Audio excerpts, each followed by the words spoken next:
Hey guys, welcome back to Resistance Chicks. We're your hosts, Leah and Michelle. Today is the 10th of January, 2020. I'm still getting used to saying that because I always want to say 2000, and that would be like a mouthful to say 2020.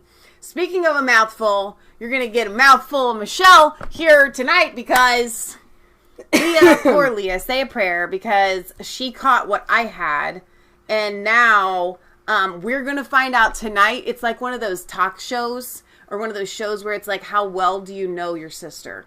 So what I'm going to do, what you will see here tonight is something that's never been before seen. I will literally meld my mind with Leah's so that her every thought will come out for you to hear.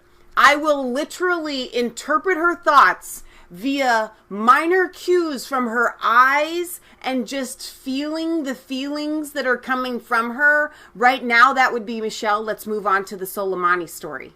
Am I right? No. No, I was just thinking, how are you going to see my eyes? So, let's strike one. Okay, so... The lead-in is... This is a clip. I guess he's going to be on Laura Ingraham tonight. Trump. A lot of people were wondering what was the proof that you had to be able to go after Soleimani. Well, and I was listening to, I think it was the 5 or something today, and yesterday they were saying, you know, I think it was Juan Williams. I really can't stand him. And he's like, where's the proof? Where's the proof? We need the proof. We need the proof. And I'm like, okay, it's been a few days. Like, give people some time. And in fact... Do they have to have like proof? I mean, isn't there a point before where you kill somebody? Well, no. I mean, proof that they can give, like non-classified I proof. Understand. Proof that they can give to the public. Like, here's your solid proof. Well, it's not classified. Let's hear Trump has to say here. You mean Pompeo? This is Trump, and it's not hooking up. Shoot. That's on. That won't help it. It's already on. What do you mean? Turning this on and off is not going to help. You need to actually go to your little speaker thing. Okay. You could just... So what they say is you should never have dead air. I don't know if you're going to cover the fact that... just play it. I just tweeted it out. Marianne Williamson has decided... To drop out. To drop out of... Yeah, I actually kind of sound like her right now. She has like this really hoarse... Maybe she's voice. Sick from just going through all this stuff. I mean, she sounded like this her whole life. Well, she doesn't sound that bad. Like when we were listening to her in the debates, it's, you know. All right, so here we go. We're going to play this. Back up, please. Thank you. Don't the American people have a right to know what specifically was targeted without revealing methods and sources? Well, I don't think so, but we will tell you that probably it was going to be the embassy in Baghdad. Did they have large-scale attacks planned for other embassies? And if those were planned... Why can't we reveal that to the American people? Wouldn't that help your case? I can reveal that I believe it would have been 4 embassies. So the president there confirming that there were future threats against U.S. embassies, the embassy in Baghdad and 3 others. Secretary of State Pompeo yesterday said that those embassies may have been in the region, may have been further reaching than that as well. The Secretary of State... So that to me says it all. I mean, you either are calling Trump a liar, which the left does, and so that's nothing new. Or he says, I believe that there were 4. It's very specific. It's not just, I believe there were other threats. It's not just some sort of, you know, open-ended, there were threats. He says there were 4 other embassies that they came after the U.S. embassy. Okay, Soleimani should not have even been in Iraq to start with. Okay, he was kind of a grounded type guy, like he's supposed to stay in Iran. Why was he there? Okay, the very fact that he was there, the very fact that these people were attacking the embassy, to me is, and the fact American had been killed. An American had been killed, and he was already a target. Like he should have been taken out by previous presidents. Mm-hmm. Susan Rice said we never had the opportunity. Okay. Here, just go over there and just right-click on the speaker. It's fine. Well, you're going to have many more videos to play. I know, but I'll do that while you bring that up. Okay. What am I bringing up? I just tweeted it out. Okay. Okie dokie. Here we go. We're just tweeting. We're retweeting. Nope, it's not there. Let me press refresh. It is. Wait for it. Wait for it. I do not have any of the chat up yet. We'll have to wait until I get some dead air in order to be able to do that. So you'll have to... You need to unmute it. Okay. Oops. Well, that'll work. It's going. Should be going. Downed plane. Even though he tweets that maybe we should share the blame for that downed plane, even though it was Iran who did the shooting. And that guy is running for president. So Trump once again foils his critics, not just by being right, but letting them be so wrong. Check out this CNN interview. The American government, the American president, made a serious miscalculation. They made a serious mistake by assassinating, by taking this terrorist action against Commander Soleimani. We should share. And I'm sure that they regret what they've done. Does that lady look familiar to you? You said at the press conference the other day, you said yourself that if there was an attack on this embassy, that you would destroy the hostages. Could you really do that? Yes, we mean it.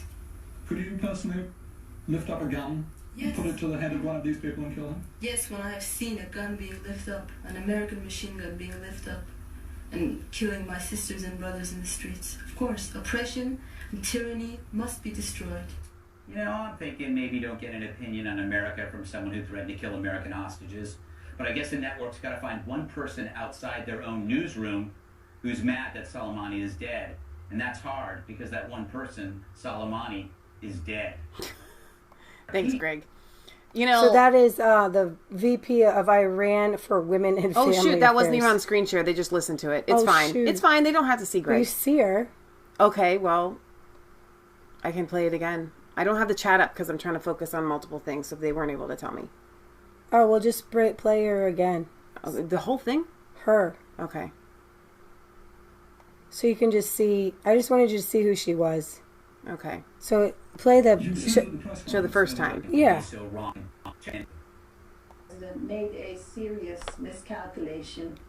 They made a serious mistake by assassinating, by taking this terrorist action against Commander Soleimani. Okay, they heard it though, so I can fast forward to lift up a gun, yes, put it to the head of one of these people and kill them? Yes, when I have seen a gun being lifted up, an American machine gun being lifted up, and killing my sisters and brothers in the streets. Okay. Of course, oppression and tyranny must be...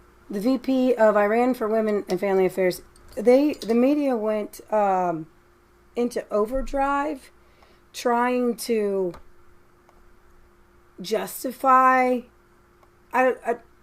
trying to like paint Soleimani as a victim. Yeah. This guy has been killing people for decades, for 40 years. We have a friend of a friend who is a missionary in Iraq. And I know Michelle's clicking a lot of buttons, but if you wanted to find that post and just read it, how he viewed Soleimani, and how the Iraqis that he worked with viewed Soleimani, and how he's killed like 500,000 Syrians. I mean, this guy was a war criminal. War has been his in his bones his whole life. It's not just war, though. I mean, we're talking about torturing, yeah, sodomizing, right, raping. I mean, it goes on and on and on what he has done. I mean, he's not just like, it's not war, because when you just talk about war, you kind of go like, oh, this is, it's just war, right? It's not just war, though. This is... So I want to give you Majid Nawaz. Do you want the article or the video? You can... Just a video? Just an article? Well, whatever this video was. That's a good video too, actually. But just his Facebook post was actually what I wanted people to be able to see. That update, his update, and then that video was actually along the same thoughts I had. So you could make, I don't know, open that into another window, but that's not of the utmost importance. I'll play Majid.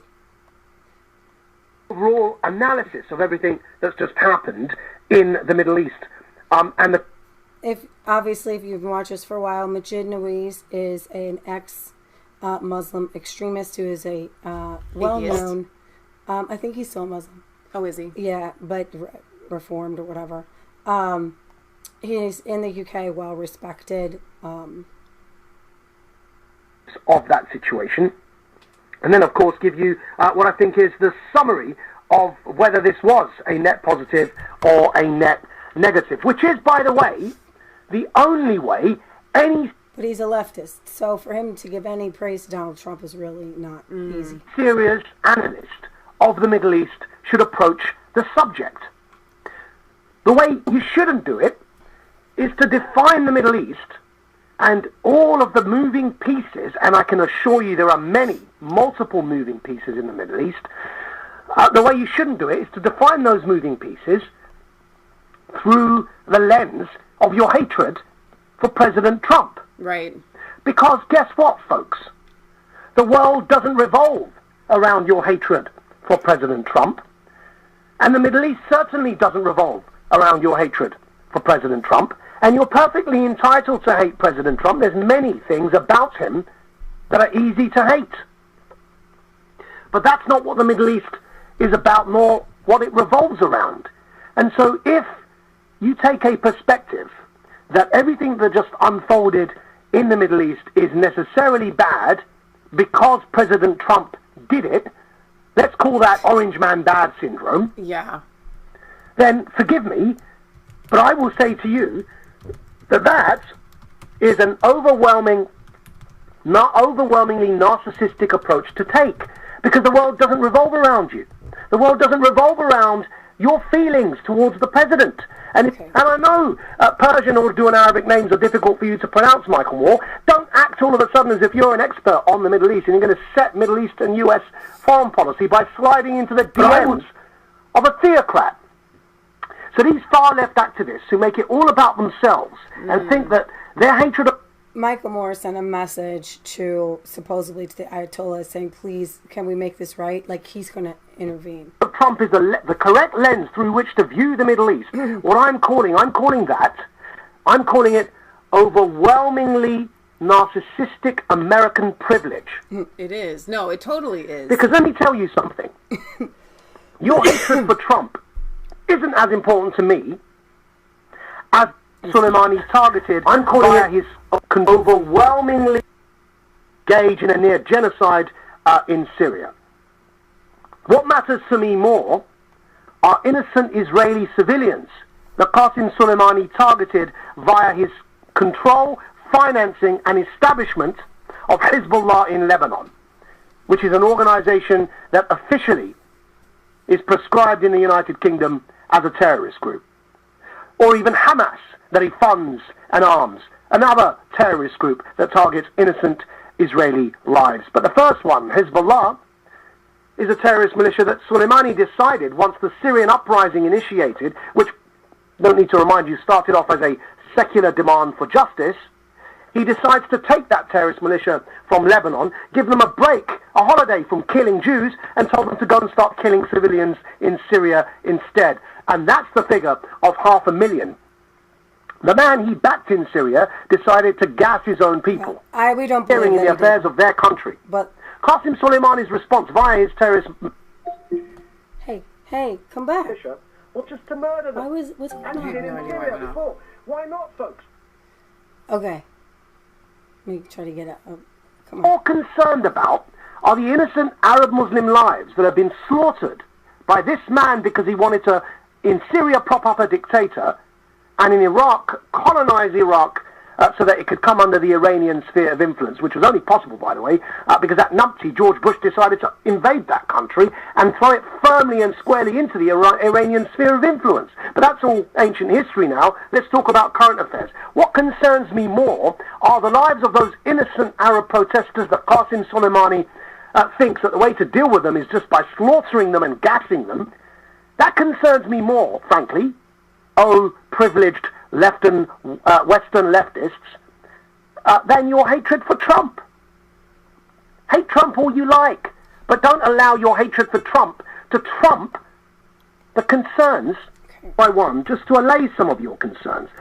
First point, is this a violation of international law. That's a serious concern, legitimate concern. I had that concern when Bush invaded Iraq, and Blair. I still think that was illegal. And so, yes, it's a legitimate concern whether this was a violation of international law. But consider this. Again, many Western leftists from Hollywood wouldn't have even heard at this point, but last year, in roughly April, the United States designated the Iranian Revolutionary Guard, which is the faction of the military within the Iranian military that's responsible for looking after the interests of the Ayatollah and protecting him. The United States designated the Iranian Revolutionary Guard as a terror group, and that makes the head of the IRG a terrorist. Now, if you reluctantly accepted President Obama's strike against bin Laden, if you reluctantly accepted Trump's recent strike against the leader of ISIS, Baghdadi, then this isn't technically any different. So if you weren't saying those were violations of international law, then don't start saying it now. Now, there is a difference de facto, and that is that this man wasn't just a terrorist, he was also the top general in a state. That is a legitimate concern as well. And so, even though he was a terrorist, isn't he more than that? If he was a general in a legitimate state army, then isn't that an act of war to take out someone's general? And again, I'll say to you in consideration to that concern, yes, that's correct. It is an act of war, but Iran didn't declare war in return. And I also say to you, because Iran was already at war, not only with the people of Syria and the people of Iraq, but actually directly with Western interest through those terrorist proxy militia. So let me remind you, Iran was already at war when they seized the British tanker through the Strait of Hormuz with no justification. Had no response. And wouldn't release it until we released their tanker that was in Gibraltar, that was in violation of EU sanctions on EU terrain because they were sending supplies again to Syria to back up Assad. That's why their tanker was seized. In return for the US and EU sanctions that prohibit sending arms and weapons to back up Assad in Syria, they decided to kidnap a civilian tanker. They were already at war with us when they launched missiles at the Aramco facilities in Saudi Arabia and blew up the world's largest oil exporter factory, Aramco. They were already at war when they injured 4 US Marines and murdered a US civilian after launching strikes inside Iraq against a US base or a facility. They were already at war when via Kataib Hezbollah and the Hashd al-Sha'bi militia in Iraq, they encouraged the ransacking again of the US embassy in Baghdad. That's an act of war. I mean, it's not as if Iran's been peaceful all this time. They were already at war. So, and that's just what's happened in recent history, okay? That doesn't go back the 40 years of him being a terrorist. Right. Okay? When you are a terrorist, you're a worldwide, it's a worldwide threat.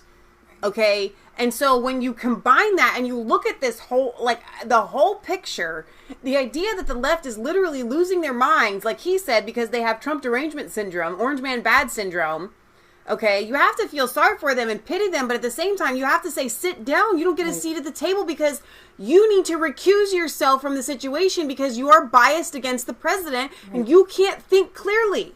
Just because we support the president doesn't mean that we don't call out when he does things that we think are wrong. And if you can't do the same thing, if you can't be objective in a situation, then you don't get a seat at the table of discussion. And I don't ever want to say that anybody's opinion isn't allowed, but at the same time, nobody's going to hear from you when it doesn't matter if Trump called the sky blue. You would then argue that the sky is actually blue, and that's what you're doing here. The idea that they have convinced the rest of the left to hail this guy as some sort of hero, which they did the exact same thing when Baghdadi was killed. Okay, I mean they did this big long obituary touting his his praises. It doesn't make any sense. Esteemed religious austere scholar. Yeah, I mean that's what they're. Okay, so we're not jumping to Epstein, but we are going to talk about what aired last night on ABC. But to correlate that, I told Leah, I said, we have to be really careful here. because we watched the Epstein expose on ABC last night. And what has happened with these Epstein memes, and, you know, Jeffrey Epstein didn't kill himself. If you need to step aside, that's okay. Jeffrey Epstein didn't kill himself. Like, we're all obsessed with that. And what it has done is it has created this almost victimhood of Jeffrey Epstein. The fact that he was killed. And it almost makes us on the right, or anybody that's woke or red-pilled, go ahead, take a side. I got this. It makes the rest of us go take a drink or something. Yeah, I'm not drinking. That was my candle. Doesn't stop. Go breathe in something. I know. View him as our ally. Here, I want you to finish. I want you to finish this from what Louise is saying. By basically holding the top general responsible for all these terrorist militia, accountable for his actions, by taking him out, he was announcing to the world and to Iran that we will no longer keep pretending that you're not backing terrorist militia around the world. And from now on, because it doesn't make any sense for me not to finish it. To correlate it back to Soleimani, it has taken it so that we kind of go, Jeffrey Epstein is on our side. Jeffrey Epstein is not on our side. Jeffrey Epstein could very well be the most prolific, horrible pedophile in recent American history, okay? I mean, the amount of girls that he raped or molested and took advantage of, I mean, it's unreal, okay? And so we have to be very, very careful when we do these Epstein didn't kill himself memes, and when we talk about Jeffrey Epstein didn't kill himself, that we don't all of a sudden put his face, when we put it out there, as some sort of figurehead of representative of Epstein represents those that are red-pilled and understand the Clinton body count and stuff like that, right? So it kind of makes us align ourselves with him. So you have to be really careful. So what is happening to the left is because they hate Trump so much, they have taken Soleimani and they have done almost that exact same thing. And they have put him up as this good guy, like we need to defend him, and he's on our side because he was against Trump. Well, guess what? In most cases, actually, the phrase "the enemy of my enemy is my friend" doesn't always apply. Okay? And so what they are doing is the enemy of Trump is my friend because Trump is my enemy. And that's bad math. That's like the math that they're teaching in public schools, which I don't know if Leah's going to talk about this or not, but because I am jumping around here because we're waiting on Leah, but and I do need to finish playing this, but Trump has made it so that the federal government is pulling out of the control of the education system, which is incredible and it is amazing. Now, we believe in homeschooling, but first and foremost, the federal government should never be controlling the curriculum of education worldwide. So anyway, my point is, what the left is doing here to Soleimani is kind of the same thing that we're doing to Epstein. So don't do either. It's really, really bad. It's a bad call. Of your proxies that target US or our allies' interests, Iran directly, Tehran, will be held responsible. Let's say Hezbollah decides now to attack another US embassy somewhere. Iran now will be directly held responsible for that. The pretense that these are independent militia acting on their own is now once and for all and finally over. That's about blooming time. And you can see in Iran's response to what President Trump did that they were incredibly constrained. They could no longer act in a belligerent terroristic way, but rather they had to respond in what I call quote-unquote conventional military means. Target a military base, which is what they did. Upshot was 0 Iraqi casualties, 0 American casualties. So where was World War III, Michael Moore, Rose McGowan, and all you other US Hollywood celebs who are such experts on the Middle East? Where was World War III that you were predicting? 0 Iraqi casualties, 0 American casualties. Iran had to respond conventionally. In other words, they had to once again stick to the rules. Save face. And that is the net positive of everything that just happened. My deepest, deepest condolences to everyone and the families who lost their lives in the downed Ukrainian jet, which all indications are so far was an Iranian missile by accident. My deepest condolences to them. That's on Iran, because of course it would be probably an accidental missile strike during those strikes on the US-Iraq airbase.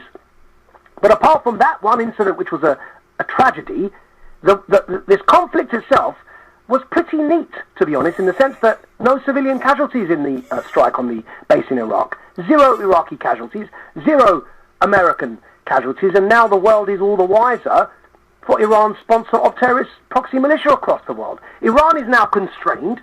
It can no longer act with impunity through terrorist groups because the world will now hold Tehran. I know that you want to finish this video, but there's so many highlights. Oh, okay. Responsible for it. So what may just have happened is a resetting of decades and decades of Qasem Soleimani getting away with murder, literally, because he was pretending that it wasn't him. And in the end, therefore, surely, that sounds like a net positive. Let me go real quick. Okay. Okay. Don't start coughing. Actually, talking helps. Okay. It just hurts. That is what I wanted to get to. Because I really, Michelle and I really wanted to do a show for you on Wednesday after Trump decided not to take us to World War III. You were literally dead, man walking. And his speech that day is literally going to go down as history. In history is so far. And we're going to play that. His most presidential moment. We heard that he had watched Tucker the night before. And I felt that Tucker was a little hard on Trump. But Trump can take it. Michelle and I talked about that. That's what makes Trump better than, like, almost all the rest of us. Because we can't even take it from each other. Just a little nitpick or whatever. He can take people. That's what with makes him so great. Opinions. That's how people get into those types of positions, honestly. Most of the time it's because they are able to say, you know what, I don't know everything. Right. I can process a lot, so give me your information and I will process it and I will come up with a good conclusion. And Trump doesn't give me your grudges. information. Like, seriously. Oh my gosh, his skin is so thick. And that's what makes him so great. So he has this great speech and everybody breathes a sigh of relief. The night before Franklin Graham was quoting scriptures, I was praying, I was saying, peace be still, because we didn't know what Trump could have tried to bomb an oil field. It was a miracle. Lindsey Graham, if he could have, literally, it was like whiplash watching Tucker and then Sean Hannity. Yeah. Because if you watched Oliver North and Lindsey Graham, we're bombing oil fields, then Iran has to come back, and then we have to go back. Yeah. They were predicting, like, major chaos. But for Trump to do this, and I did hear that it's possible that Soleimani wasn't the target, that it was another guy, and Soleimani was taken out on accident. I'm throwing that out there. But if so, they had to save face. I'm not buying it, but okay. No, it's worth putting out there. But my gut said, and Michelle can play the, I don't know if she has it up, the video of this Christian guy. My gut said this was right. And I think it was because of the Christians that he had killed. And I do believe this was God's divine justice. Because when you go after God's children, like real children of God, innocent lives, there is a price to pay. Right. The left hates Trump, but he has not gone after innocent lives. In Syria, when he had those bombs, he thought he was attacking Assad because of chemical weapons. They were false. But they knew that they were pressing his button for justice, right? We shouldn't be over in the Middle East, you guys. But, there's Christians in the Middle East. Soleimani was a bad guy. He was killing innocent people. People were praying. I believe it was divine justice to stop. But to weigh it in balance, we need to come out. Our soldiers need to come back from Iraq. Oh, yeah, Mom had said she had a comment she wanted us to read. Comments earlier. I hit the floor. Okay. Bang, bang, bang. She hit the floor. So this is a net positive and de-escalating the situation. And this guy was literally like a rabid dog going into all these different countries, causing all these problems. And Trump kept saying, oh, Iran's the biggest sponsor of terror. And nobody knew, because nobody knew Soleimani. Right. You know? And now they do. But that's not that nobody knew him, okay? You talk to or listen to people that have served in the Middle East. They all understand. Like, I think, like I said the other day, we were watching The Five, and one of the Green Berets on there said, listen, if you served over in Afghanistan, you don't know somebody whose life wasn't affected Exactly. by this guy taking that out. So I have a couple of points I need to make before they're tumbling around in my head, and then I'll get to Mom's comment, and then we'll move on. When they say that we were fighting with Soleimani to defeat ISIS, and so somehow that makes him a good guy. Again, Mom, I'll get to your comment, I promise. Historically, sometimes you have to align yourself with, or you just do, countries do, with, Mom, can you move that close to Leah, please? That's where it's supposed to go. With bad guys. Like in World War II, we aligned ourselves with Stalin. Okay? Stalin, bad guy. Okay? So, but that doesn't make Stalin a non-bad guy because we had to fight with him, fight alongside him, okay, to take out even worse guys. So, this guy was fighting with us to help, quote unquote, defeat ISIS. Meanwhile, he's actually got his own terrorist stuff going on, and he's terrorizing people, and he's harming people. Okay, so that's point number one. Point number two is the fact that Mom, would you go turn Leah's alarm off real quick? We aren't at war. You keep saying, like, not you, but everybody keeps saying, like, there is a net positive. We are anti-war. Okay, by and large, we are anti-war. But if somebody goes to provoke war with you, they are coming at you. That's what happened. And so the left is kind of trying to sugarcoat this and say, he didn't attack us. This was completely out of the blue. And we just went and just killed him for no reason whatsoever. So when we have to be really careful when we say, but he was a bad guy, and so it's good that he's gone. You can say that for sure, okay? But number one, he didn't die because he was a bad guy and it's good that he's gone. He died because he was a bad guy who was at war. He had already committed acts of war, okay? And so that's why he's gone. And so for people to say, no, we shouldn't have done this, that doesn't make any sense. So and then Mom says, Iran is invading everywhere. And the migrant crisis is an invasion. So the migrant crisis started, with Syria, and everybody's like, oh, I'm a refugee, but they weren't all from Syria. Sure. That's modern warfare. Raping and pillaging and terrorizing countries is all war. Just let Mom say it. She's right here. And then you have the governments with Sharia law, setting up territories, putting up their flags and no-go zones. And so they're literally, Soleimani, his reach has reached into Europe and things like that. Well, there's a whole picture that we don't see. Because it's not in the news every day like it should be. We should get this from the news. That Obama, Muslim. His helper, Valerie Jarrett, Muslim. Brennan, Muslim. Brennan's daughter married somebody from Iran. John Kerry. John Kerry, okay. Daughter. But these guys, Muslims, have taken over our country from Iran. And there's some more. Huma Abedin. Saudi Arabia. Okay, so this is modern warfare. And you have to look at the whole picture. So they go into Sweden, they set up no-go zones. Right. All of a sudden, they have occupied foreign governments taking over your land. And when they set up their own Sharia law, then they're setting up their own government in your land. You have been invaded by a foreign government. Now, they happen to be from the Middle East. They happen to be from Iran. But this is planned. This is pre-planned like 20, 30, 40 years ago to take over the world for globalists and elitists. And so you got to see the whole picture, not listen to this one instance. What I said is this one man, he was working with President Obama. We heard lots of prophecies. Even Lee had a prophecy that President Obama would still be president while Donald Trump is president. And this guy is behind Obama. And they work together. So more or less, this guy was like a general for Obama. Right. And John Kerry's going over there and talking to him. Right. And then we have ISIS. So there's so much that we, the people, don't have the classified information on. Right. How this really is working. How this guy could have been the key to everybody. Because he is doing all this terrorist stuff. He had his hand in every single pot. So we've been invaded by Muslim Brotherhood, or by the Muslims from Iran and Saudi Arabia and Syria, all over the globe. Not all Muslims. We have to say that. No, but you have to see the Islamic takeover of the, Trump calls them what they are. He calls them, but he does say as Islamic terrorists. He makes a distinction.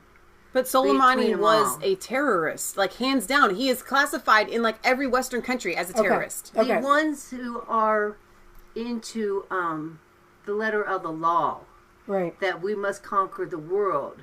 Those kind of Islamic people, right? That they live by the letter of the law of the Quran to conquer and dominate the world. And Trump calls them out what they are. So here's the good news. We didn't go to World War III. Everybody kept saying they had this derangement thing. We're all going to go to World War III. Everybody kept saying, here, Trump, here's your World War III. When he made his speech, he said, we aren't going to World War III. Like, I am trying to... He did this to avoid a war with Iran, okay? This general, Soleimani, controlled everything. So Iran has no recourse whatsoever. They can't do anything. They are scrambling. This guy literally controlled all of Iran above the Ayatollah. This guy was it. He was their military dude. I forgot a big piece of the puzzle. Who owned all of our senators and who had the Blackberries? The Awan brothers from Pakistan, who are Muslims again. Right. This was a huge conglomeration right. of globalist elitists using this religion to take over a Christian country. They're diametrically opposed to one another. Right. So, we have bad news. There was a Ukrainian plane that took off. I'm going to play this really quickly. You don't have to have volume on and it. Come on. Iran supposedly accidentally shot it down. All right, so let's give you your own opinion. What do you think is happening here? Boom. It's headed right to... It's a missile. It's literally... I want to pause this again. I want you to watch from the left, going to the right, and you see a light shining itself before the explosion. Watch. There it goes. That was a missile. It's 100%. There's no denial now. In the beginning, they were trying to deny it. They were trying to say that it was just some sort of fluke accident, and the rest of us are looking at this going, okay, so on the there's there's 176 people on board. 61 Canadians. And the media is trying to paint it on Donald Trump because their anti-aircraft missiles shot down an airplane. They're either incompetent and should not be owning any missiles, or they meant to do it. Right. So I saw a meme that said something like, Iran, we can literally shoot down a passenger plane and get America to blame Trump for it. And then whoever like, oh, whatever. And then they're like, wait, watch us do it. Tehran continues to claim the crash was an accident, but everybody knows it was shot down. And then Iranian bulldozers clear it like that. And now they're refusing to let anybody see the black box. There was no mayday that went out. There was no call for help. I mean, these pilots had they had no chance. It was like that. And so the cover up here reminds me of what happened in Poland, or not in Poland, but with the Poland president or prime minister in Russia. Like this is a complete and utter cover up. Patriot Gallery. Tell me. Well, I went upstairs and I'm like, oh my gosh, okay, so they're trying to legalize slavery again. This is a Democratic Party who believe in slavery. They've always done slavery. They always wanted to wipe out black people. It's a party of slavery. Right. And they're supporting all these other Islamic people because they believe in slavery. And they're also pedophiles. And they believe in pedophilia also. They believe in marrying women off. They don't believe women have rights. Right. And there's all this stuff that Muslims give to Satanists because they are diametrically opposed to Christianity, because Christianity says every human being is valuable. Right. Every human being has rights that come from God, and you can't enslave men, and you can't treat women like they're dogs. Right. And so, of course, the evilest people, the bankers, the Luciferians, the Satanists, are going to rejoice if you bring in Islam, because their Quran illegalizes everything that is illegal in the Bible and against humanity. So, but not all Muslims. I have a question. From the evidence that you've seen so far, where does this point to? I would say that it's still relatively early to tell definitively one way or another. We have been working over the last 36 hours or so on verifying a couple of images that would indicate the involvement of a missile in this event. There were in particular 2 images that show what looks like a missile fragment. We've been working to determine their authenticity for the lab. And so this guy, I don't want to play too much of it because it's Channel 4. Do you need me to read it or you want to read it? He says, we do believe it is likely that the plane was shot down by an Iranian missile. And he says, let's see. Oh, I went down too far. Which, does that mean that Iran has declared an act of war against Canadians? I mean, who were the largest group of people on this plane? I mean, it's just, they're terrorists. That's what they do. Right. Was it an accident? Was it on purpose? It doesn't matter. It was their missile that shot it down. I know, right? Exactly. It wasn't Trump. You know, if the U.S. or Canada can present controversial evidence that the plane was shot down by Iran, even if unintentionally, it could have a dramatic impact on public opinion in Iran. And we had Iranians come out in force for Soleimani, but if they see their government is killing innocent people, then, you know, I mean, seriously, that's not going to bode well. But there are a ton of people that are in Iran, hundreds of thousands of people that are trying to get free from this Iranian theocracy, dictatorship type government. Okay, so these people are angry, and it may just give them the boost that they need to rise up and overthrow their own government. So this isn't about regime change. They were declaring acts of war against us, against the UK. Okay, and they're already at war with Iraq. I mean, this is a no-brainer what happened. Trump was responding. He wasn't acting offensively. Okay? He responded. So this is an Iranian woman speaking out, and this is what we're dealing with. I come from Shiraz. She's holding a picture of Soleimani. And I have a message for this idiot, Donald Trump. So I said the same thing in the morning in Persian, but I thought it's good to say it in their own language so that they may understand. Okay, you idiot, listen to me. You've done a very, very stubborn, dangerous, shameless thing, and you're going to pay the price of it. You've played with our dignity, our religious and national dignity, and we're going to take revenge. You know, look at us.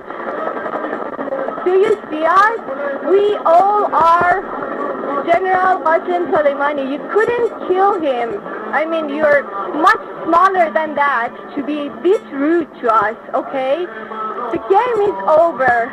We all are the soldiers of Ayatollah Khamenei, and we're going to take revenge, and our victory is very close.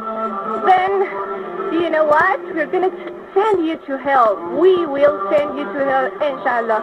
Wait, we are waiting as well. Okay. Sounds like a nice person. Right. Yeah, that's, and honestly, if there weren't responses like that, it wouldn't make any sense. The reason why Islam is so prevalent, the reason why it does take over and the reason why Islamic terrorists are able to commit the terrorism that they do is because they are very, very devoted, loyal, angry people. So this was really disturbing. Time magazine has offered a handy guide on how parents can brainwash their kids on Iran by disputing the fact that Qasem Soleimani was a terrorist.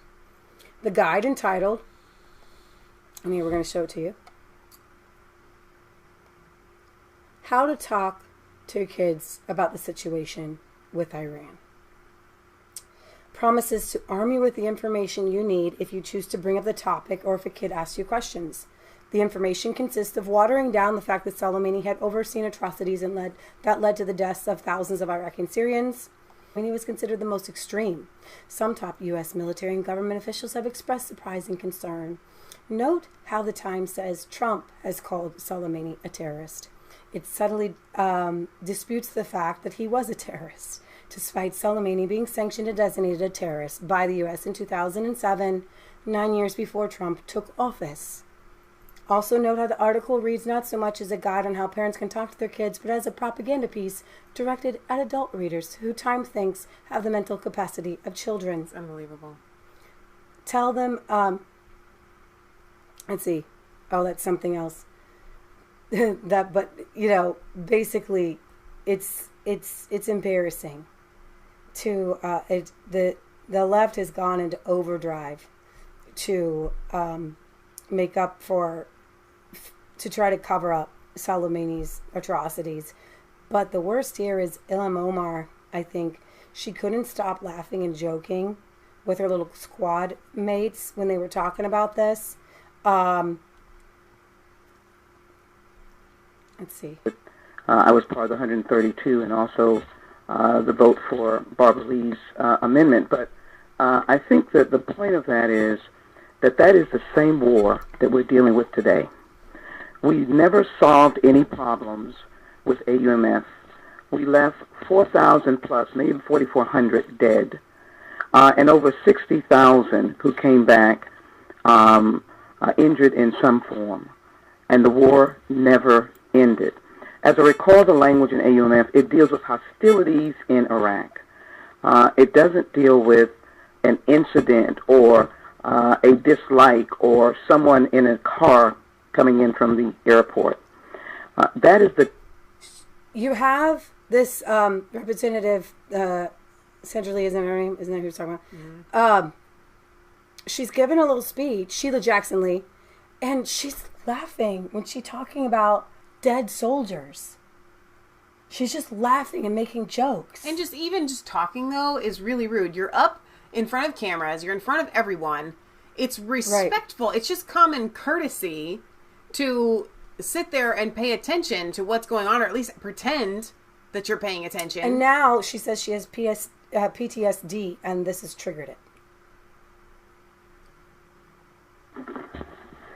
Thank you, Ro. I feel ill a little bit because of everything that is taking place, and I think every time I hear of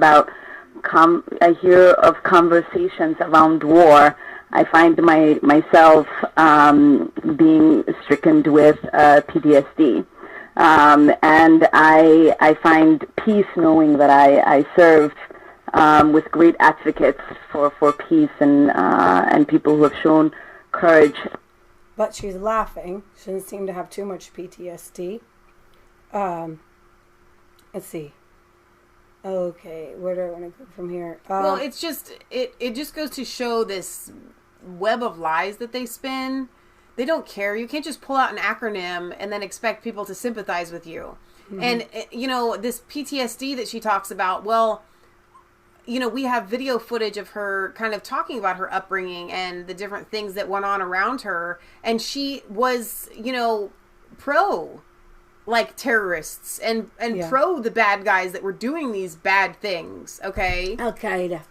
Yeah. Some people did some She likes it when she was really excited that when people hear their names, it strikes fear into them when they say the words. And we've played that video here before, but I mean, it just goes to show that she's just lying through her teeth. Totally lying through her teeth. So, just give you an FYI, for your information, the more sanctions on steel, aluminum, copper, and anything, pretty much everything.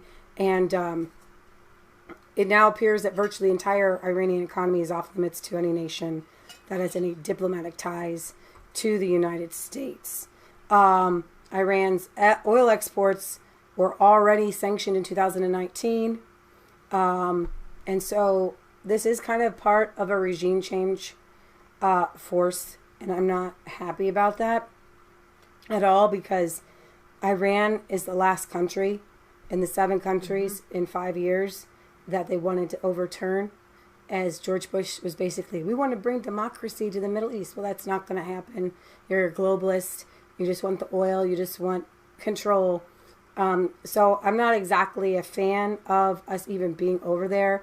We don't really need to be sanctioning Iran. If we don't need anything there, there's going to be evil people in the world, and we're not the world's police. And that's what I have to say about that.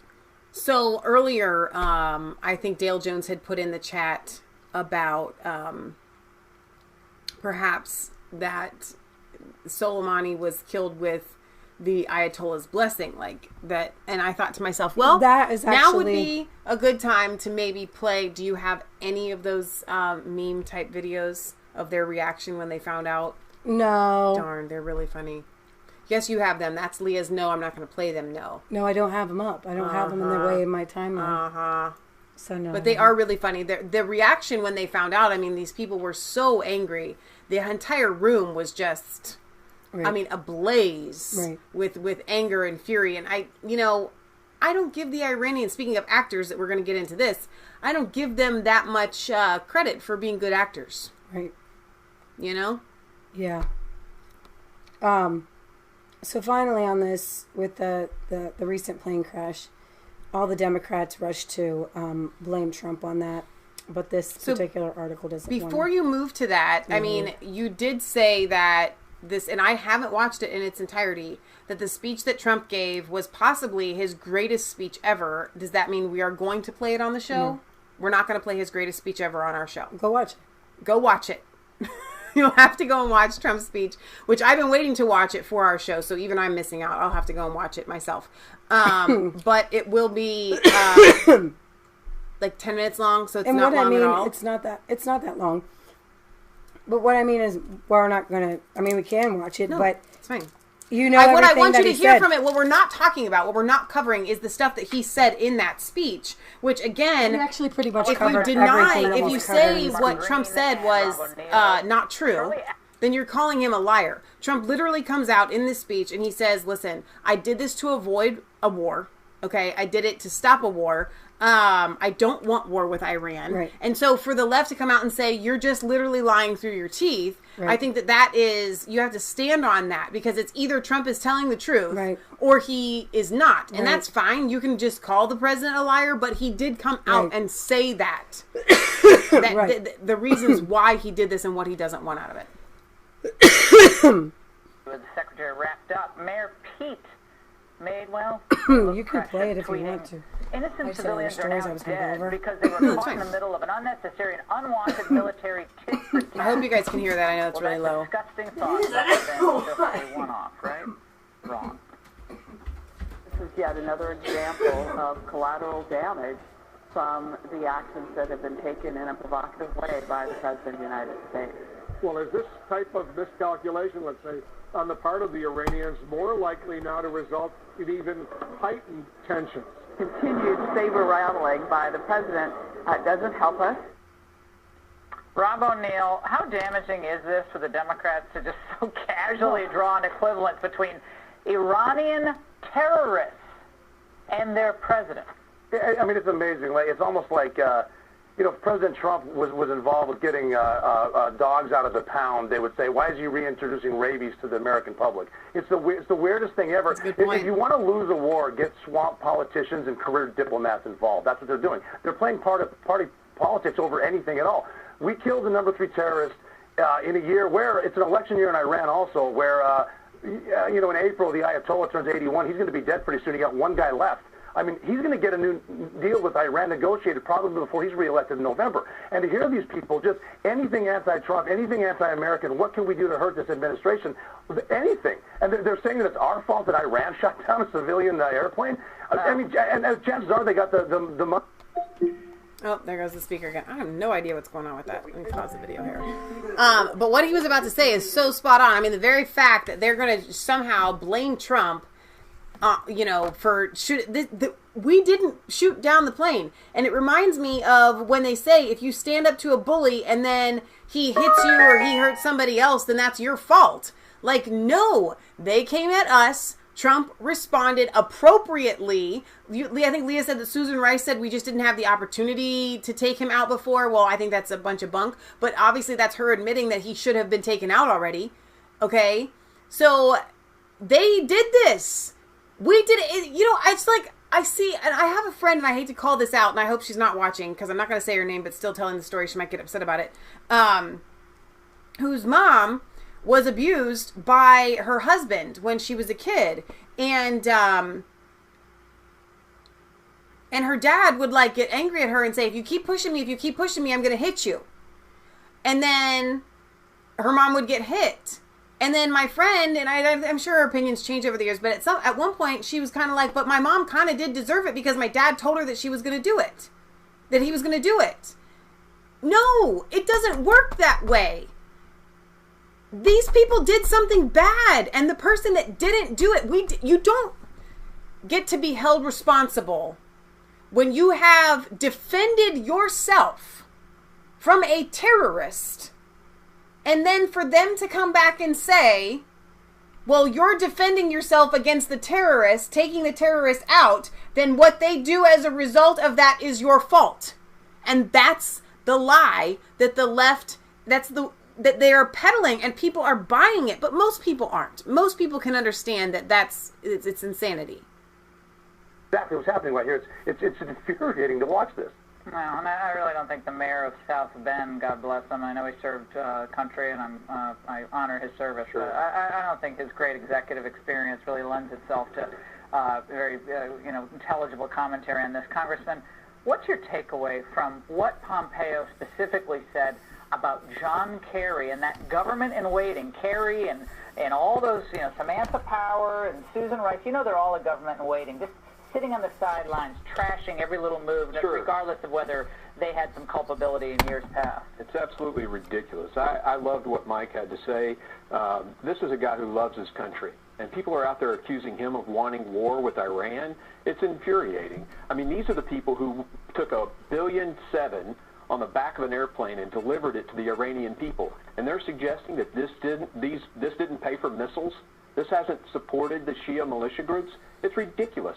My brothers and sisters in arms are over there right now, and these dollars have been spent on weapon systems that are hurting them, that are killing them. It's But the Democrats unconscionable. rush in, Waleed, and say, well, this was Iran's money. We just released it. That's their way of answering this, because Iran's been such a good actor. It deserved to have those pallets of cash sent over by the Obamas to say, oh, thank you for all your great compliance. But they are right. This is Iran's money. This is the people of Iran's money. But those who got it are the regime. And that's So I why want to the pause there actual because I people know of Iran have sometimes been when we just watch demonstrating these for the videos, last it's 3 hard months. for you guys to process what's going on here. Obama, essentially what the funds that have allowed Iran to terrorize people, that have allowed Iran to harm U.S. Soldiers and citizens and so on and so forth, those funds came directly from Obama. Now the left is trying to say, no, those funds went right to the Iranian people. They did not. They did not go to the Iranian people. And when we gave them those funds, which we should not have given them those funds, when we gave them to them, we knew that they weren't going to go to the Iranian people. We knew that they were going to go to fund their military exploits. And so it's like, oh my gosh, Trump inherited this problem. They are continuing to advance because that's what they do. They don't know how to have peace. They don't want peace. They literally don't want peace. It is not in their vocabulary. The only time they want peace is when they think that non-peace is going to get them killed. Okay? So that's to explain the funds that they're talking about there. Iranian Guard, can you pull that? headed by Soleimani, started to engage in a war against the Americans. So what you're saying, just so I'm clear, the real story about Iran is not being told. The media instead is ingesting, devouring, voraciously devouring the state-run media and the military and the Al-Quds propaganda, correct? Yes, these are the talking points of Al-Quds. I mean, this is not something we imagine. You just translate it from Persian or from Arabic and you get the same talking points. We had politicians call it assassination. That was Iran's talking point. Oh, no. I keep saying I'm shocked by. I don't know why I'm shocked by this, gentlemen. Phenomenal conversation. Okay. So we could talk about this all day. I got other news. I have funny news. Let's just go to the Ricky Gervais thing because my brain is on fuzz. and I'm tired of the left and stupidity. So let's let Ricky Gervais take us out of this. Okay, go ahead and do your timestamps. So Ricky Gervais hosted the Golden Globes for the 5th time. It's his last time. Now, what I find interesting, if you don't know about this, you're living under a rock. Patriot Galler, hang on, wait a minute. She says, the money went to politicians around the world, Merkel, Macron, Democrats, Republicans. It's how the get-rich money laundering foreign aid back to them, how to get the money back to themselves. So, very well said. So anyway, he decides that he's just going to say whatever he wants. Now, his Twitter, he's already an outspoken Twitterer, okay? And I think in this, I don't know if you're going to play the part where he talks about how Kevin Hart was banned from hosting the Oscars because of some sort of incredible tweet, like, shocking tweet. And then Ricky Gervais is kind of like, hello, me, Twitter, this is what I do. I wouldn't follow him on Twitter only because I find him to be offensive. I mean, like sexually, like gross, like type stuff. That's what all comedians are that way. So that's just that. But what I did like before you play, no, go ahead and play that. I'll get to that in a little bit. Awards, so I don't care anymore. If that audio's bad, I'm joking. I guess I can play your timestamps. Why don't you let me play your timestamps? Let's do this. Leah's got timestamps. And so just play your video because I don't want to have to go back and forth. It's fine. It's not. No, it's fine. Just play. Michelle has the video. Just play it. Just play it. It's fine. They don't. You can watch the whole 8 minutes yourself. Here's a little. Hello and welcome to the 77th annual Golden Globe Awards, live It's from the hilarious. Beverly Hilton It's the best Hotel thing in a long time. here in Los Angeles. I'm Ricky Gervais. I could just sit here and watch the whole thing. You'll be pleased to know It's this packed is that the I'd last rather make time my show I'm just hosting these all awards, so I don't care anymore. I'm joking. I never did. Let's go out with a bang. Let's have a laugh at your expense, shall we? Remember, they're just jokes. We're all going to die soon, and there's no sequel. I came here in a limo tonight, and the license plate was made by Felicity Huffman. So, no. She's going to jail for. It's her daughter college. I feel sorry for, Fine. okay? That must be the most embarrassing thing that's ever happened to her. And her dad was in Wild Hogs. No one cares about movies anymore. No one goes to the cinema. No one really watches network TV. Everyone's watching Netflix. This show should just be me coming out going, well done Netflix, you win everything. Good night. You could binge watch the entire first season of Afterlife instead of watching this show. That's his show. Season 2 is on the way, so in the end, he obviously didn't kill himself. Just like Jeffrey Epstein. Shut up. I know he's your friend, but I don't care. It was a big year for paedophile movies. Surviving R. Kelly, Leaving Neverland, Two Popes. Shut up. Shut up. I don't care. I don't care. The Irishman was amazing. Long, but amazing. It wasn't the only epic movie. Once Upon a Time in Hollywood, nearly 3 hours long. Leonardo DiCaprio attended the premiere, and by the end, his date was too old for him. So, many talented people of colour were snubbed in major categories. Unfortunately, there's nothing we can do about that. The Hollywood foreign press are all very, very racist. So, we were going to do an in memoriam this year, but when I saw the list of people that had died, it wasn't diverse enough. It just, no. Apple roared into the TV game with a morning show, a superb drama, yeah. A superb drama about the importance of dignity and doing the right thing, made by a company that runs sweatshops in China. So, well, you say you're woke, but the companies you work for, I mean, unbelievable. Apple, Amazon, Disney. If ISIS started a streaming service, you'd call your agent. If you do win an award tonight, don't use it as a platform to make a political speech, right? You're in no position to lecture the public about anything. You know nothing about the real world. Most of you spent less time in school than Greta Thunberg. So, if you win, right, come up, accept your little award, thank your agent and your God, and so It's already 3 hours long. The Tom Hanks face right there says it all. And there's a meme that's going around that's got Tom Hanks, that face that he makes right there. And then it says, like, and just like that, everyone thinks that you're a pedophile. Mm-hmm. Like, you know, and I just love this speech. And Ricky Gervais is known for actually, actually, let me go back to my screen share here really quickly. And Leah, I don't know if you actually saw this, so this will be me bringing you news here. Of course, the left came out and they said, you know, he's mean, he's blah, blah, blah. These people are just trying to make a difference in the world. Okay, so Ricky Gervais posted this on his Twitter an hour ago. And he said, I've noticed a couple of tweets criticizing me for accepting new followers who are the opposite of me. Christian, conservative, pro-life, pro-gun, reactionaries. Of course I accept them. To err is human, to forgive divine. It's what Jesus would do. Dog bless all my followers. Now, he is an atheist. Right. So the fact that he was saying that, it really just hit me like he literally... The first day he gained 300,000 followers on Twitter. I think he gained a total of 500 now by this point because that's what he put on there. He's gained 500,000 followers, which... When you already got 14 million, what's another 500,000 followers on Twitter? But like I said, I wouldn't follow him. But the fact that, you know, the left is kind of like, I can't believe you're accepting these followers. It's like, do you not want your opinion to get out there? Because if he gains followers, then he actually may sway some. And it just doesn't make any sense, these people. And so that the fact that he had to even post that. Well, that kind of goes right into this. Marianne Williamson, my favorite Democrat candidate. We like Tulsi, but tongue-in-cheek. But no, she was my favorite. Okay. She was my favorite. You're the flower child candidate. Like, she made the debates. Like, Tulsi made them kind of interesting, but Marianne made them just but hang on, but I want to clarify. When you say favorite, you don't mean, like, Tulsi, if I had to choose a Democratic candidate for president, I would choose Tulsi Gabbard. I wouldn't choose any of them, but if I had to, if somebody forced me. She was my favorite one to watch. But you wouldn't choose her to be president. Wouldn't choose any of them. Right.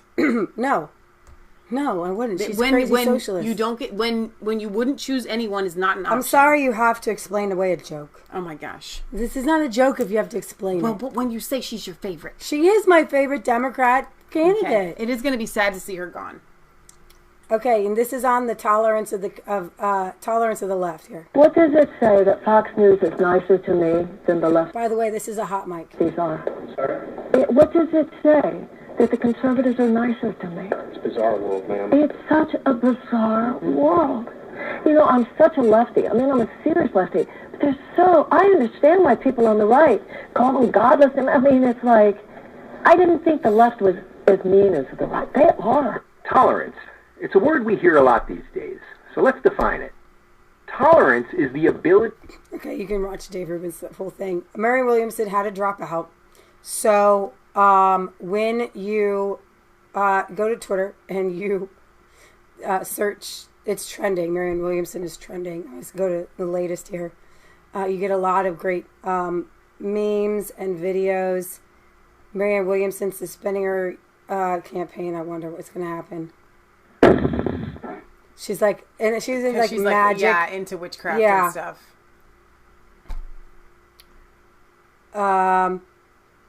So let me see. Let me get some of these. There was a lot of great memes out there. No, the universe suspended Marianne Williamson's campaign. Tulsi says, "You're my friend."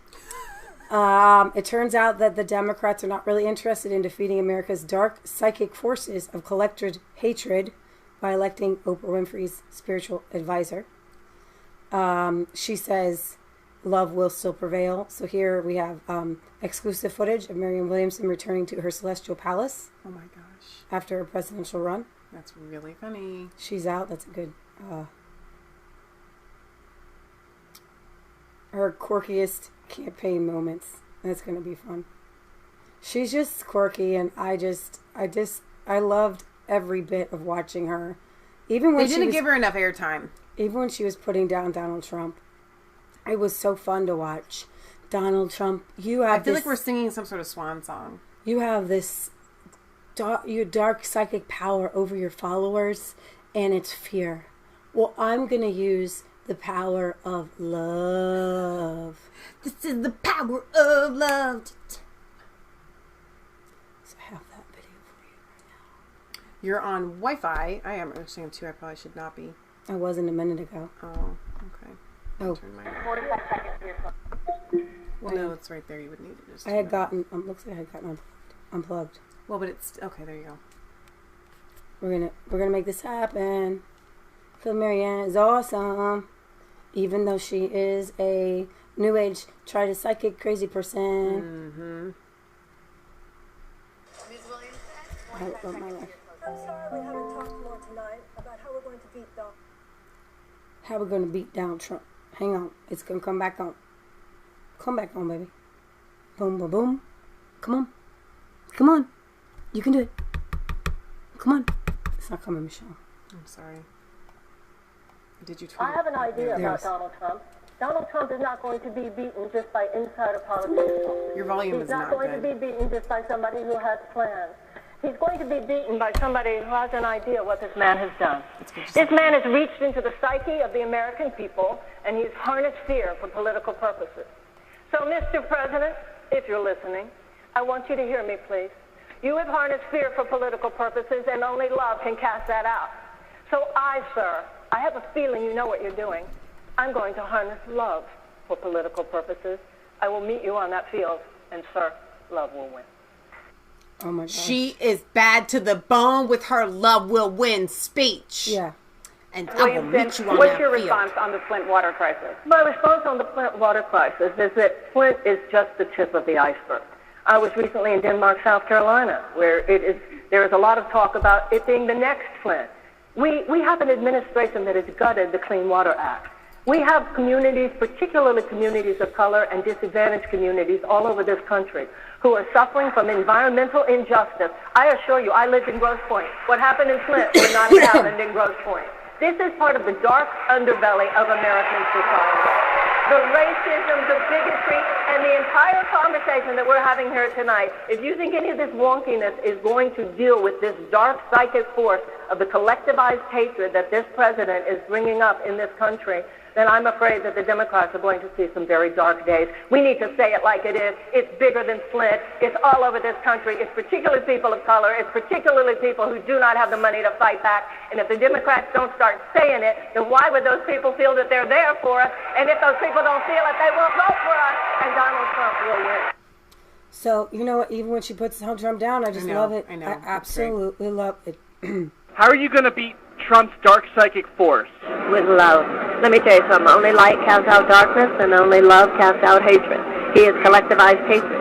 You know, Jerry Kushner said to his father-in-law before they ran, he said, there are a lot of angry people out there. We could harness all that and make you president.